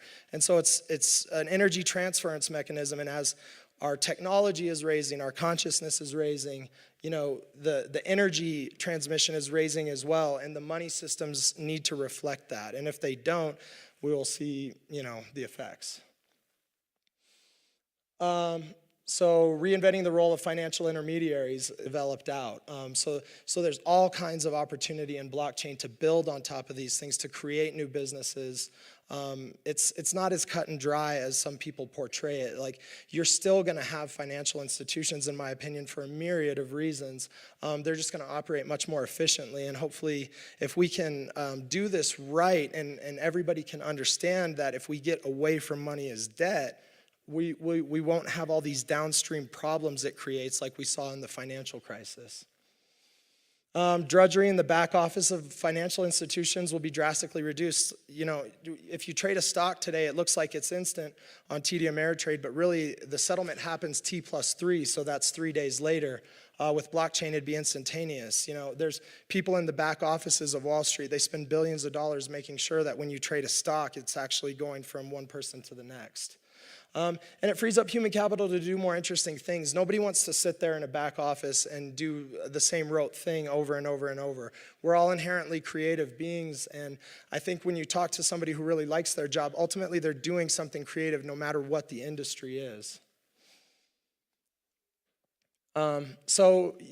Changing the world with new financial paradigms. History shows the ability to create credit is a very powerful thing. It's been abused many times. Okay, so let's learn from our mistakes. That's why we talk about decentralized systems. If it's a decentralized system, nobody can abuse it. It's very, very, very much harder for the types of abuse we've seen to happen. Now, maybe some new forms will come up and we'll have to deal with that, but this is a step forward in the technology of money. Let's see. Yeah, and so we can make sure that the ways that this money is minted into existence serves the social good. Well, if we decide that, hey, everybody has a right to free internet, and maybe, you just put that as a minting channel in the system and make the economics work, well, now everybody has free internet, and that's pretty cool, and we all decide that it's worth it to take a little bit of inflation for everybody in order to incentivize an industry around free internet. So with cryptocurrencies, you can create a free market of money systems. I'm a big, big proponent of free markets. Like, it really, really works. It's what built what we have around us. It's awesome. I mean, Aspen is beautiful. We can go up on the gondola and ride mountain bikes down. So it's great, and we can utilize the same thing in money technology. If Nexus creates a technology that's really good, and everybody wants to come in and use that technology, then it tells you something about it. And so we'll be able to choose the best systems based on merit, and the free market decides which systems are optimal. And it doesn't have to happen overnight. It doesn't have to be a big upheaval or anything like that. You could imagine this taking up a portion of the economy like it does now and oscillating over time. Money systems are very important. We need to make sure they work. Minting rates could be experimented with, and new coins could be created if need be. So, Lunar creates a new coin to do the decentralized Wikipedia. It trades on the open market and floats at whatever rate is necessary. Minting rates, okay, well, we don't really know what the real inflation rate is. If the Bank of International Settlement says, oh, we just found $13 trillion, well, the reality is we don't know how fast money is being printed, and that's we will know with these technologies. And we can therefore test it scientifically and see which rates really work and which rates don't. So, your money of the future is going to be transparent. it's going to be mathematically regulated. This should, in theory, prevent hyperinflations, or if not, completely eliminate them. Change in policies vetted by large groups of people. Large groups of people tend to make good decisions together. It's good for this policy change not to be decided by one person ultimately, which is the way the Federal Reserve is set up right now. There's a committee.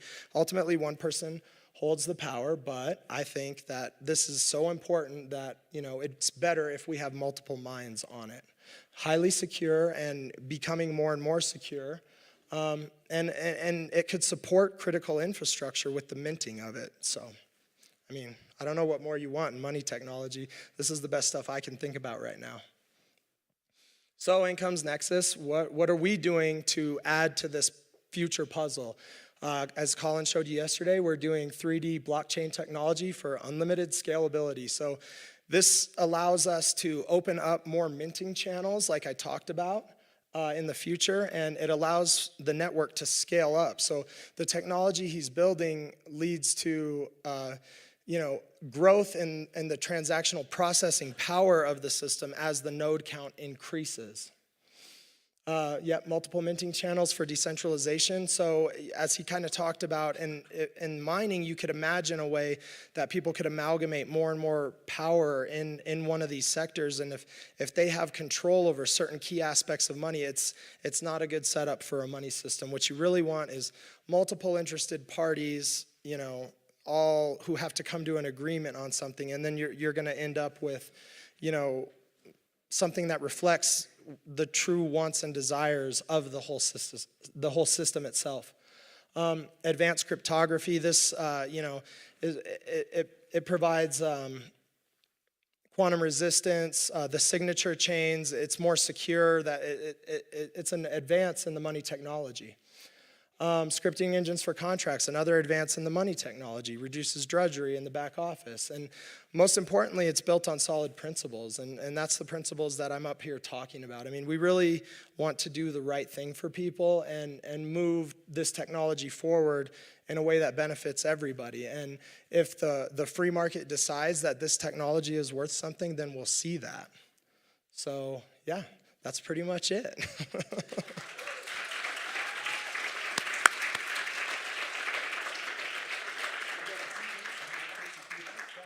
Anybody has questions? Got a few minutes here for Q&A. Yep. Yeah.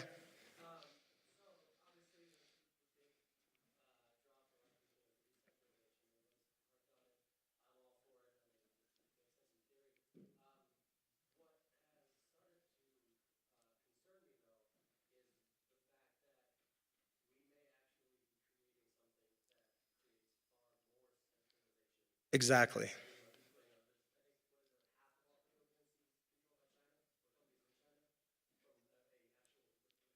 Yeah, so what the important thing to focus on here is the protocol, right? And how the rules can be changed in the future. And that's why we talk about multiple minting channels, so where the coin emission is coming from. If you could imagine like 20 different minting channels that you still keep the same curve and you make sure that the economics work, but you have multiple minting channels, and then therefore you have various constituencies. So it helps prevent the 51% attack. It has a lot of benefits, but yeah, you're right, we have to do something about that, and that's exactly why we talk about more and more minting channels. And we believe that if you create enough of these, it's going to be highly decentralized. Yeah, in the back.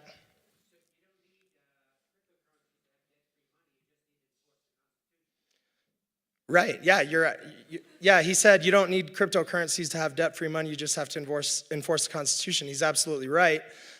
We don't have to have debt-based money. The Treasury has the right to create money, but it's not the world we live in. Okay, the obligation, yeah. Mark?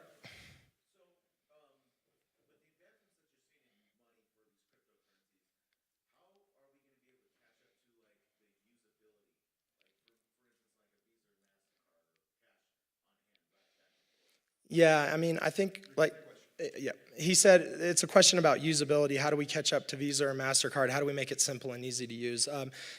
Everybody's working on this right now. You just have to remember we're ahead of the technology curve when we're talking about this stuff right now. We're maybe 5-7 years ahead. So you're in here hearing about ideas that not a lot of people really truly fully understand. It's kind of like talking about what's the internet going to do for us in 1994.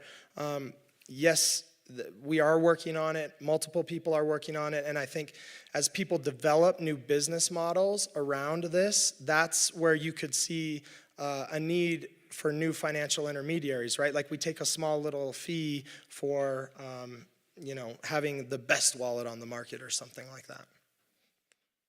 Anybody else? Yep.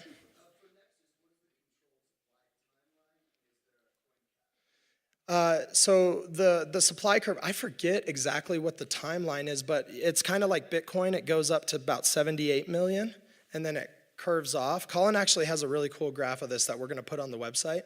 And then through the staking channel, we call it proof of holdings. So you receive a minting rate, not an interest rate. Interest implies repayment of debt. So the minting rate oscillates between 0.5% and 3% depending on your trust. So the loss in the back.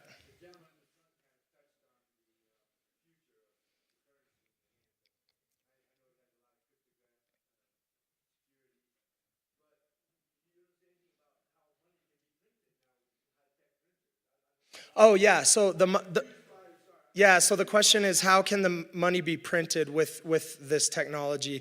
And the answer is that it's mathematically regulated. It's preset at the outset. So Bitcoin has a curve, a supply curve that goes up like this to 21 million. Nexus has one that goes up like this to 78 million. And then you have a 0.5 to 3% inflation that oscillates after that. So it's preset. It's like we all decide we're going to play this game. We make the rules ahead of time, and then we go.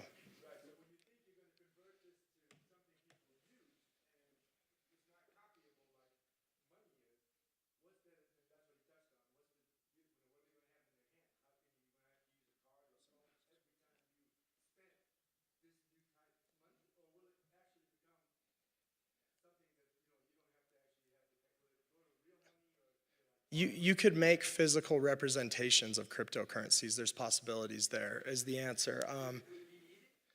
I don't think so. It might be. I don't pretend that I have all the answers, but there are some interesting things you could do with hardware. And I think that's my time. Thanks, guys.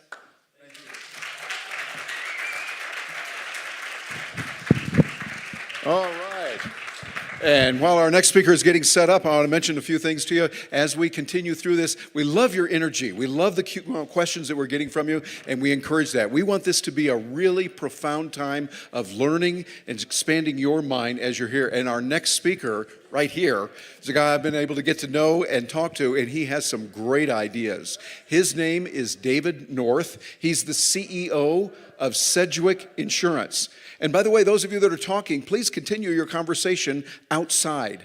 We would all appreciate that. Keep talking, but do it outside, and that will be good. And please close those doors when you can.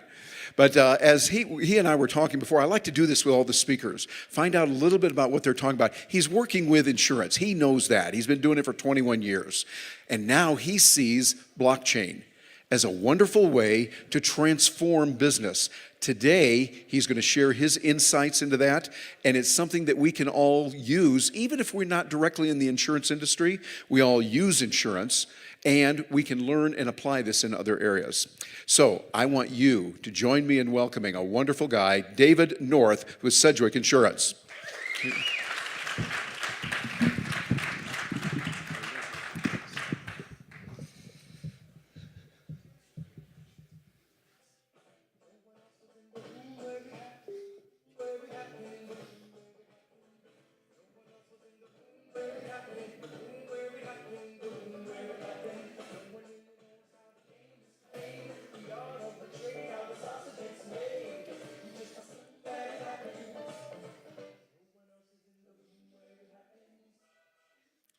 Want to know why I'm here? I want to be in the room where it happens, right? I run, got to thank Len Manuel for that. I run a insurance company, a business we don't take cryptocurrency. I don't run any of my applications on on your cyber stuff today.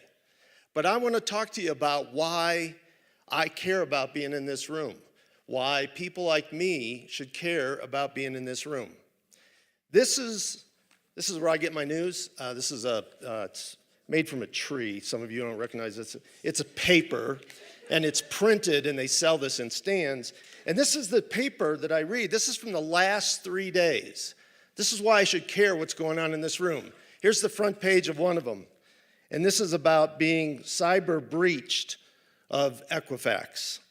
The next day, Wall Street Journal, front page, Northrop deals fuels the space race for technology launching satellites.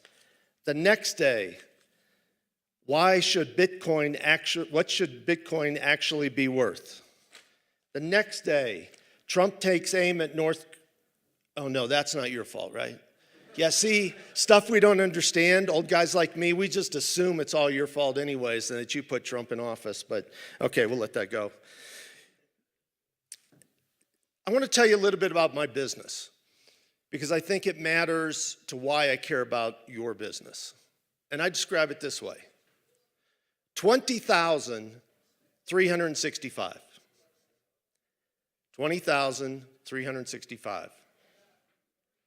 Today in this country, 20,365 people woke up and they were going about their day.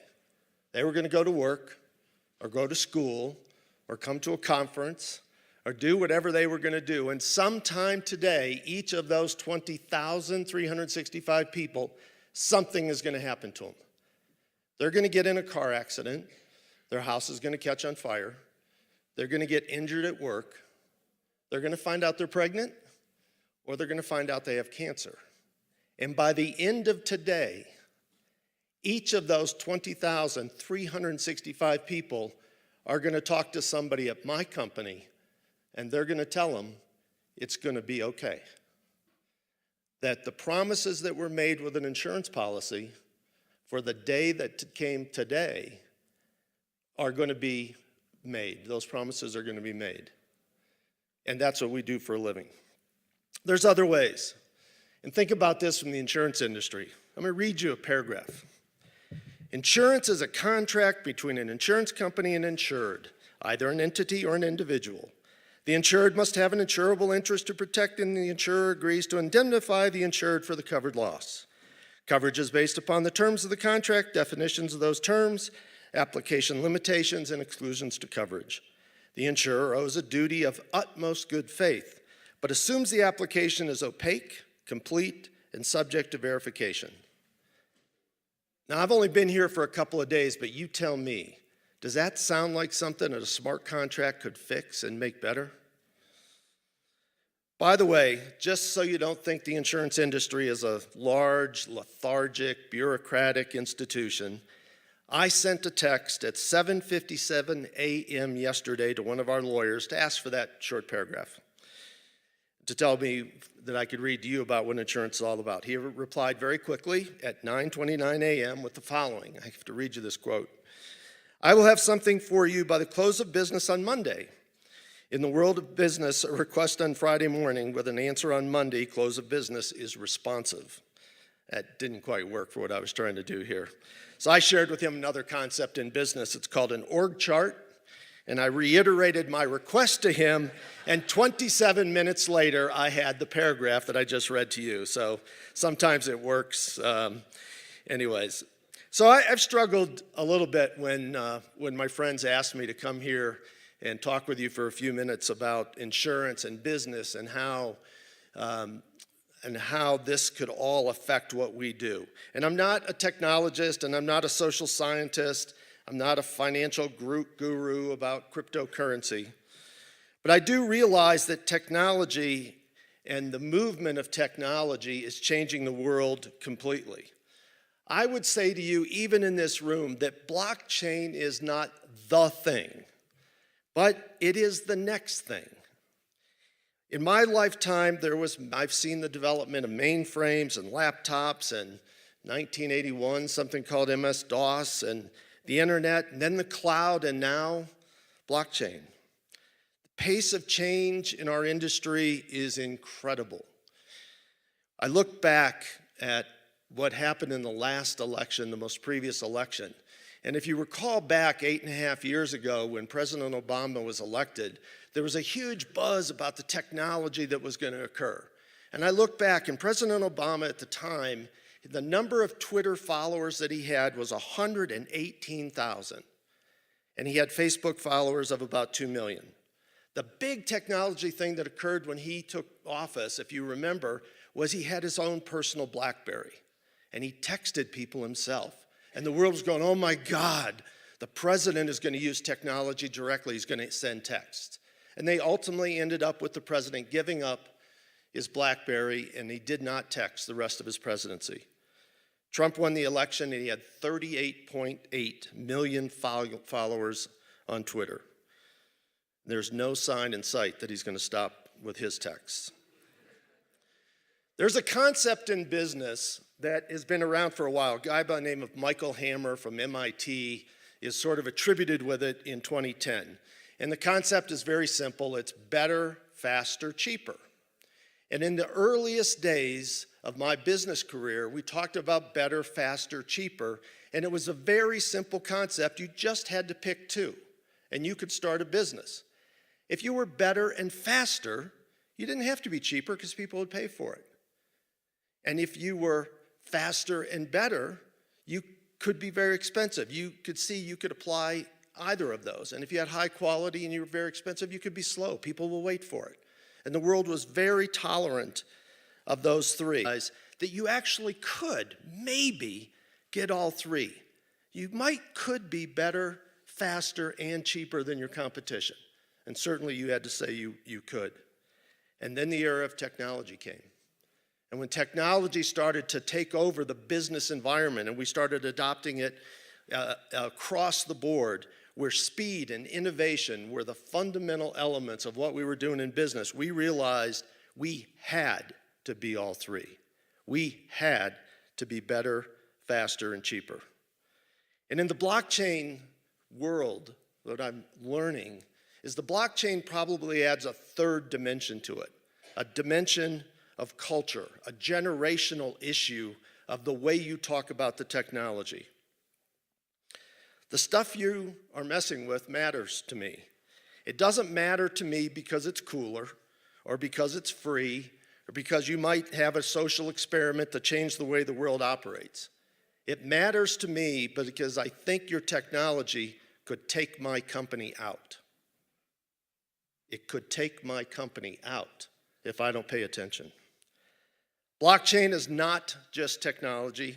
It's not a social phenomena. It's not a platform for financial system independence. It's all of that.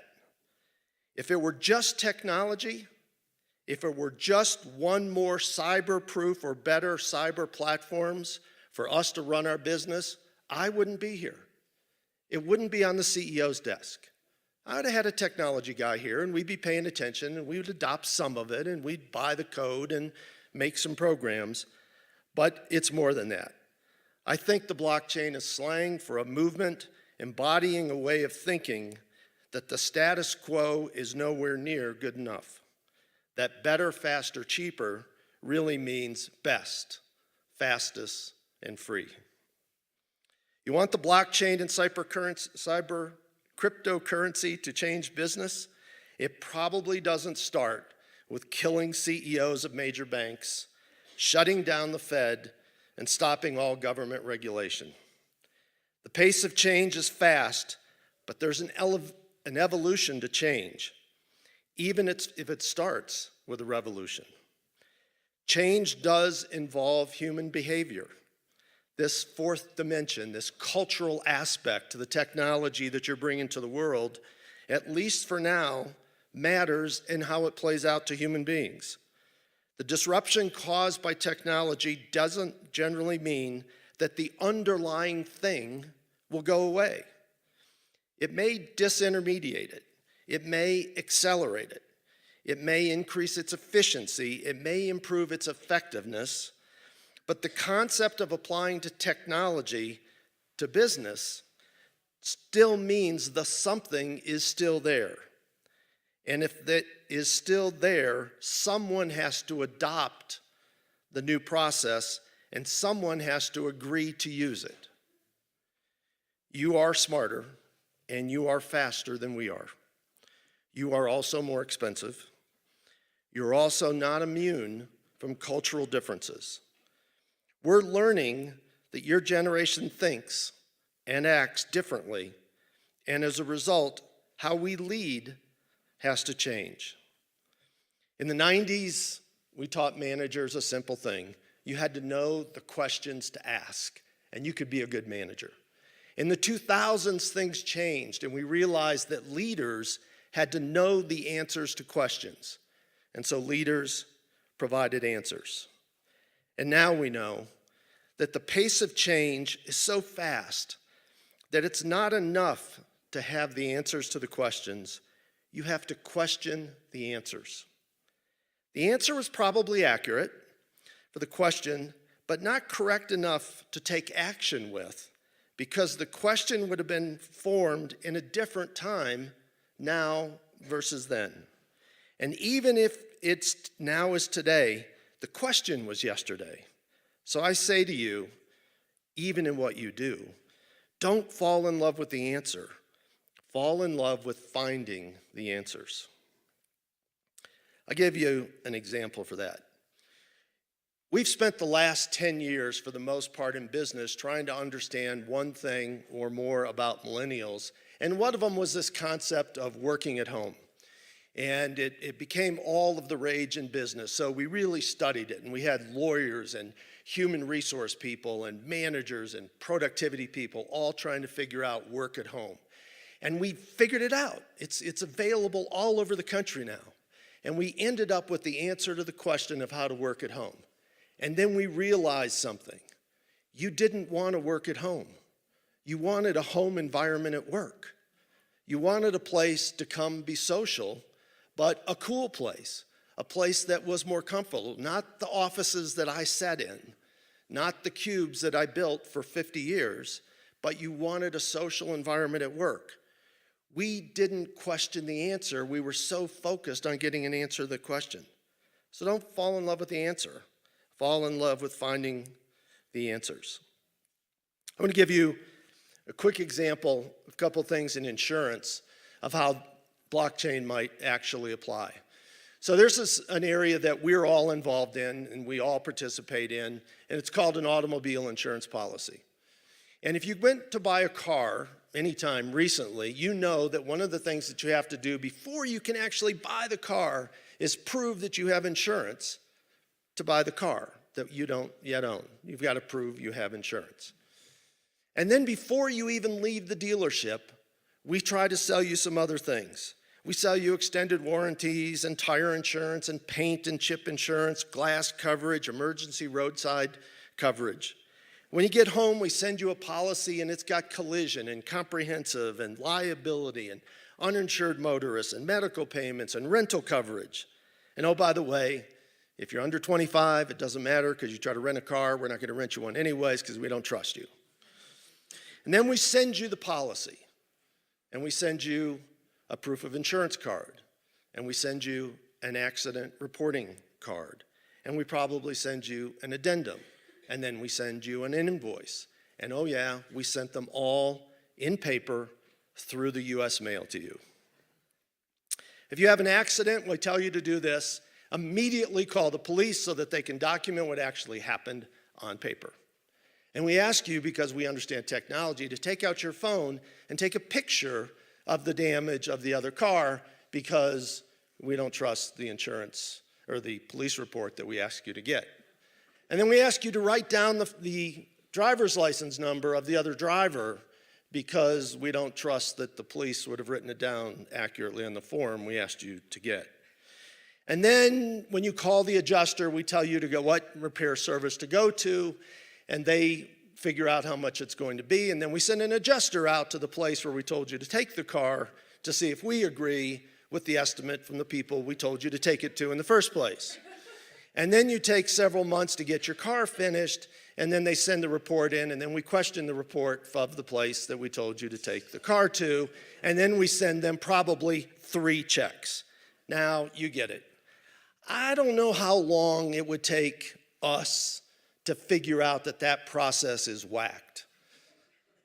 But I can't imagine that it would take very long for a 26-year-old quantum physics engineer from Nexus or Google to figure out that that system just has to be replaced.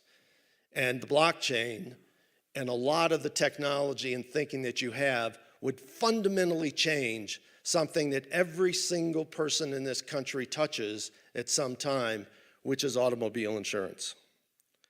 There are a lot of other examples.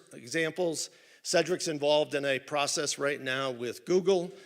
Their engineers have come out to work with us because we're the largest administrator of these really efficient claims in the world. I should have separated those two concepts so it didn't sound so lame, but yeah, I do a lot of that stuff. So Google's out working with us now because they're trying to figure out with blockchain what are some applications that they should engage with, and they're working with Cedric to develop them. We have a consortium of 35 insurance companies that have put together $10.8 million. And we have 4 proof of concepts that we have developed with those 35 companies to actually convert some of the processes that we have today to the blockchain concept and processing to improve the way it works. Your thoughts are becoming reality for business today.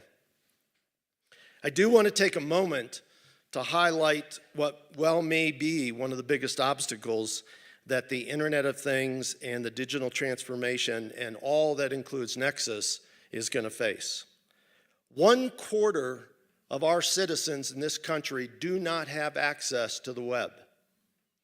3/4 of those people are with the access to the Internet.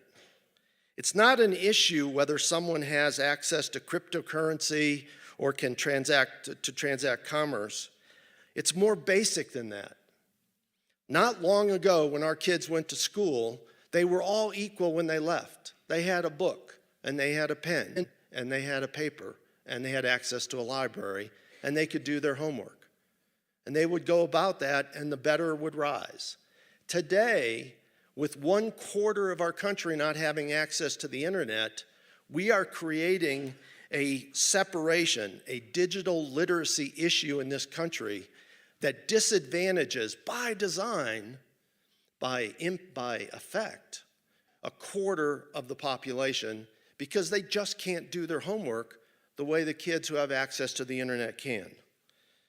The gap that's being created in the development of minds and the ideas resulting from that fact is significant.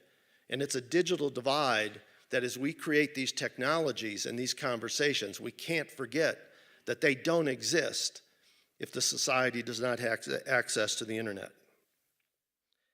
I also want to note, you are way too white and you are way too male as I walk through your meetings here. The world is more gender diverse and more ethnically diverse than your rooms are filled with. You need to reach out. You will benefit from a more diverse, inclusive set of minds. You're also going to be followed by a new generation. And by the way, you guys are no piece of cake. The good thing when we were trying to figure out, my generation was trying to figure out yours, is that you were expressive. You told us, the generation before you told us what they wanted and we did it. You were not that expressive. You expected that we would understand what you want, need, and deliver it. But you didn't think you needed to tell us what you want and needed. We had to figure it out. I would tell you that the next generation is going to be worse. When we talk about communications, just remember about how your message is communicated. My dad, his generation, the communications were simple. He wanted a letter in writing with a signature. It's how he believed what he learned. In my generation, if you want to reach me, I want a phone call. I want to talk to you. It's how I best communicate. My wife, who's a little bit younger, grew up in an email age. And she has a hard time figuring out why she should have to take the time on the phone to talk to somebody when you can just send her an email. And my daughter grew up in the Twitter age, and so she's texting more people all at once. And the generation after her is working in a communication area that it's no longer one-to-one or one-to-few, it's one-to-all. And communications are changing dramatically. If you think about the audience of which your technology needs to be adopted by today in business, in 2016, the Fortune 100 CEOs, on the average, were in their job only 6 years. That's on the average. They're 59 years old, they're male, they're white, they're educated with masters and bachelors in business. There's only 9 of them, by the way, that are female. None of them are under 30 years of age. There are only 5 of the 100 of them that are of people of color. 1 of them has a doctorate. 9 of them have financial backgrounds, and only 2 have technology education. You may not like that, and it may spark you to walk out of this room and say, that's the problem. It's the man that caused all the problems. But for now, we control the world of business that you want to change. Ignore them and believe that it's all about you, and change will happen. But if you understand your enemy, your opportunity, your most hungry audience for a new and better idea, and change will happen even faster. Understanding each other is critical to changing business, or our society for that matter. The next generation will not think like you. They won't see how you change the cloud to blockchain or the monetary system to cryptocurrency. And most disheartening, they won't care. They will care about something, and it will be amazing, and it will be scary to you, and it won't make much sense. But let them in the room with you. The room you are creating will change business. It will change our society, and we want to be in the room with you when it happens. The room needs you and me, and her and them. Thank you for letting me be in the room with you today.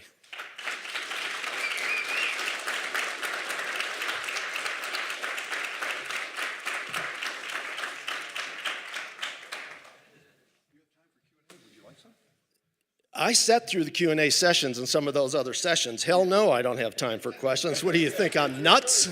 I didn't get this far being exposed to that. What did you think? That's great, right? Let's go for it. I'd be happy to take questions if you have any. Yes, sir.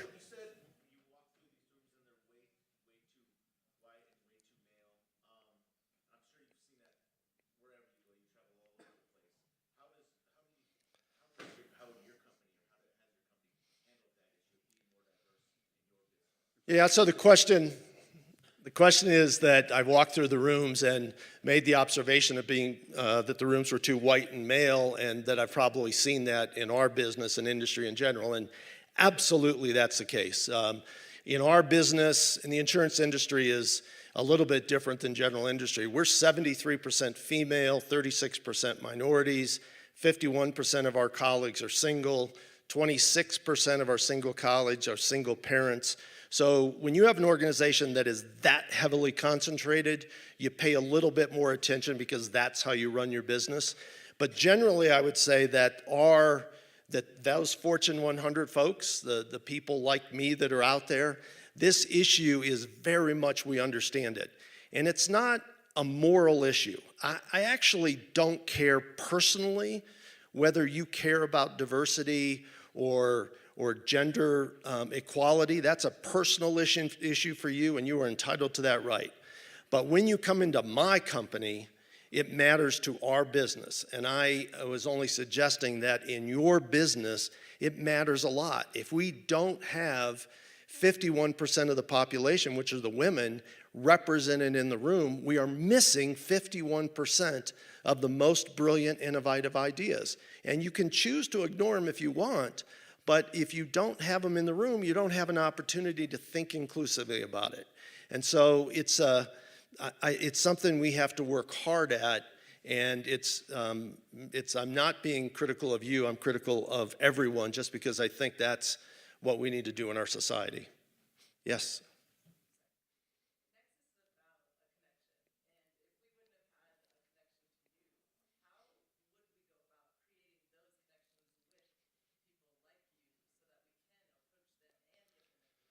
Yeah, it's a good question. The question was that I happened to be here today because Jacinda was kind enough to invite me, and so we had a connection. And if we didn't have that connection, I wouldn't be in this room. And how do we have a connection? How do you have a connection with people like me or others in business, the traditional business today? By the way, I haven't got to go to a conference where I didn't have my shirt tucked in a long time, but it's kind of cool. I like that. We might have a new dress code at Sedgwick, though. We'll see what happens. I would say that it's as much you reaching out as it is us reaching out to you. And it is occurring both ways. I held those papers up for a reason. They not the same terminology that you write. The language is different that we use today, but the fundamental issues are exactly the same. The issues of cybersecurity, every single CEO and boardroom is talking about that. The issue of how to more efficiently process the things that we process using technology is a fundamental part of what we do every day. The issue of trying to find new and innovative ways to do it better than our competition, and finding better ways to hedge our currency and find better ways to move money around, is something we talk about every day.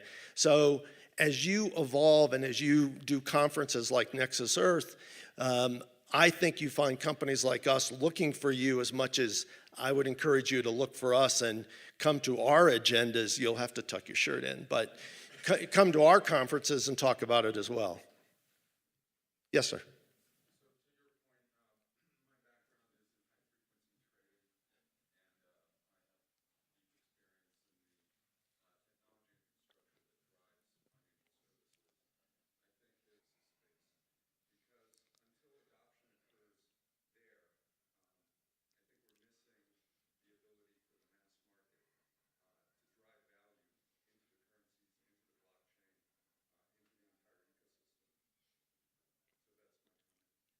I think everybody probably heard your comment. I couldn't agree more. I think finding ways to do that is a noble objective. I would tell you that there is a gap between today, not just in the reality of cryptocurrency and it becoming a main way of transacting business. There's also a gap in understanding this issue of people like me fundamentally understanding what you are trying to do. And I think interpreting it as the evil empire, or that we don't want it, or you scare us, and we're doing things in the back room to make sure it doesn't happen. I think mostly you'd be wrong. I don't hear those conversations. I think most of the conversations, we just don't understand it, and it scares us a little. And there's phrases that you generally about that the blockchain is cyber-proof, that the cryptocurrency world allows transactions that are free and unencumbered, and those concepts bother people like me. I have to admit I go, well, if they're all free, how are you going to make any money? And you created cyber blockchain to replace the cloud because you were sitting in a garage doing it, and why isn't there somebody down the street thinking about how to hack you? And I think you're better. I just think that the lexicon has to change a little bit so that we find common paths. Sir.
I appreciate that. I want to repeat what he said. He said, I'm a diamond in the rough. Blah, blah, blah, diamond in the rough. There's, I also think that we can't ignore history, too, of what happens in businesses. Businesses have this, particularly successful ones, the ones we quote, the ones we think about, the ones whose names, Jamie, what's his name, that catches a lot of grief. These are, I know his name.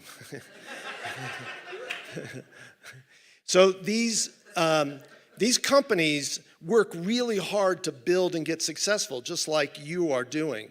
And when you get to the top, it's when it actually is the worst. I run the largest insurance claims service organization in the world. And getting there was an enormous amount of fun. Staying there's a bitch. Everybody's taking their shot. I'm sorry, Sonny, I said bitch. I didn't mean to say. My 16-year-old daughter's here, so. So staying there is really hard because everybody's taking shots, and everything you did to get to where you are, if you repeat that, somebody tomorrow will kill you because you did the same thing 2 days in a row. And so I think these companies are, they're talking about it. They're maybe not out loud, not bloggers. There was a book that was written in the insurance world and in the business world called Good to Great. I don't know how long ago it was written, 20 years ago or something. And it was the #1 New York best time seller, and you can still buy it today. Not one company that's named in that book that Peterson did of Good to Great that was epitomized as the best in the country exists today in their own name. They're all gone.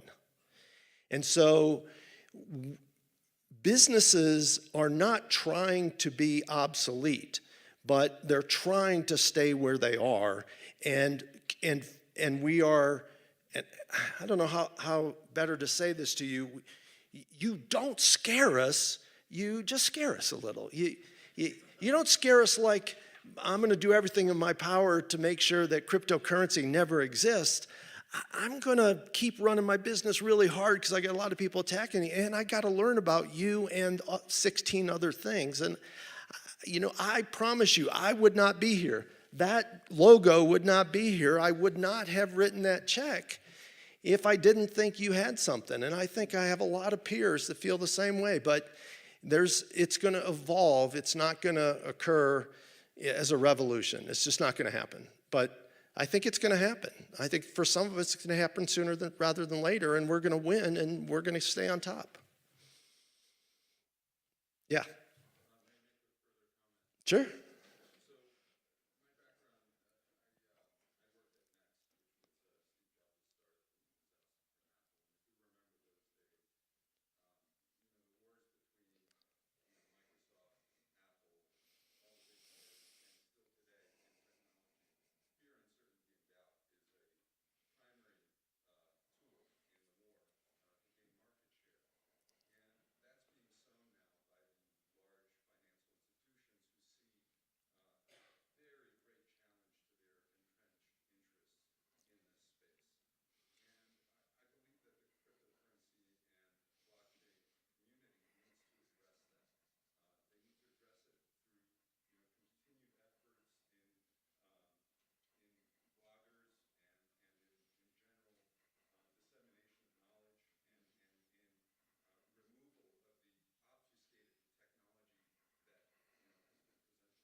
Yeah.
We have 5 minutes.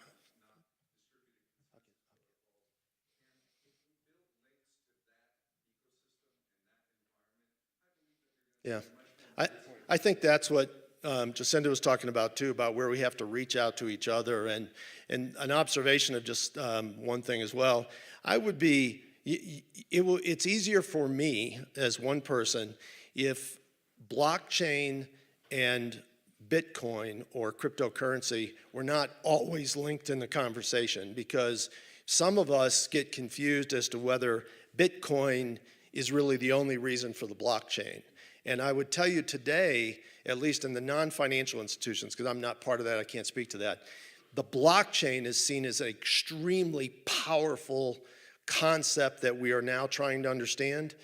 Bitcoin is behind that. We don't see it as one to the other, and maybe I'm just not getting it totally, but there are two concepts that may need to see the light of day, but blockchain has got a higher momentum right now, at least in the circle that I have. I have time for one more question, I'm told. Does anybody else have one? Sir, right here in the front row. What's the one thing about this that gets you most excited and how it can apply to the business that you run? So the question, what's the one thing about this technology that gets me excited about the business I run? I would say it's structural, because I'm in the transaction business, and the nature of insurance, just to be very focused on us, is all of the insurance policies are very similar in their structure. They have similar clauses and characteristics, and then we fly hundreds of thousands of transactions against those same policies every day. And the concept of a blockchain, of the way it will process data about smart contracts and the way that it could allow those transactions to occur much quicker, more independently, and with less upfront friction in the creation of them, because the contracts would exist differently, I think is a very exciting way to transform a lot of what our industry does. Thank you all for having me. I appreciate it.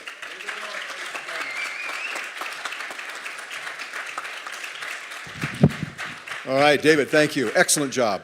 Great. And now, lunchtime, and we will see you back here at 12:45. Enjoy your lunch.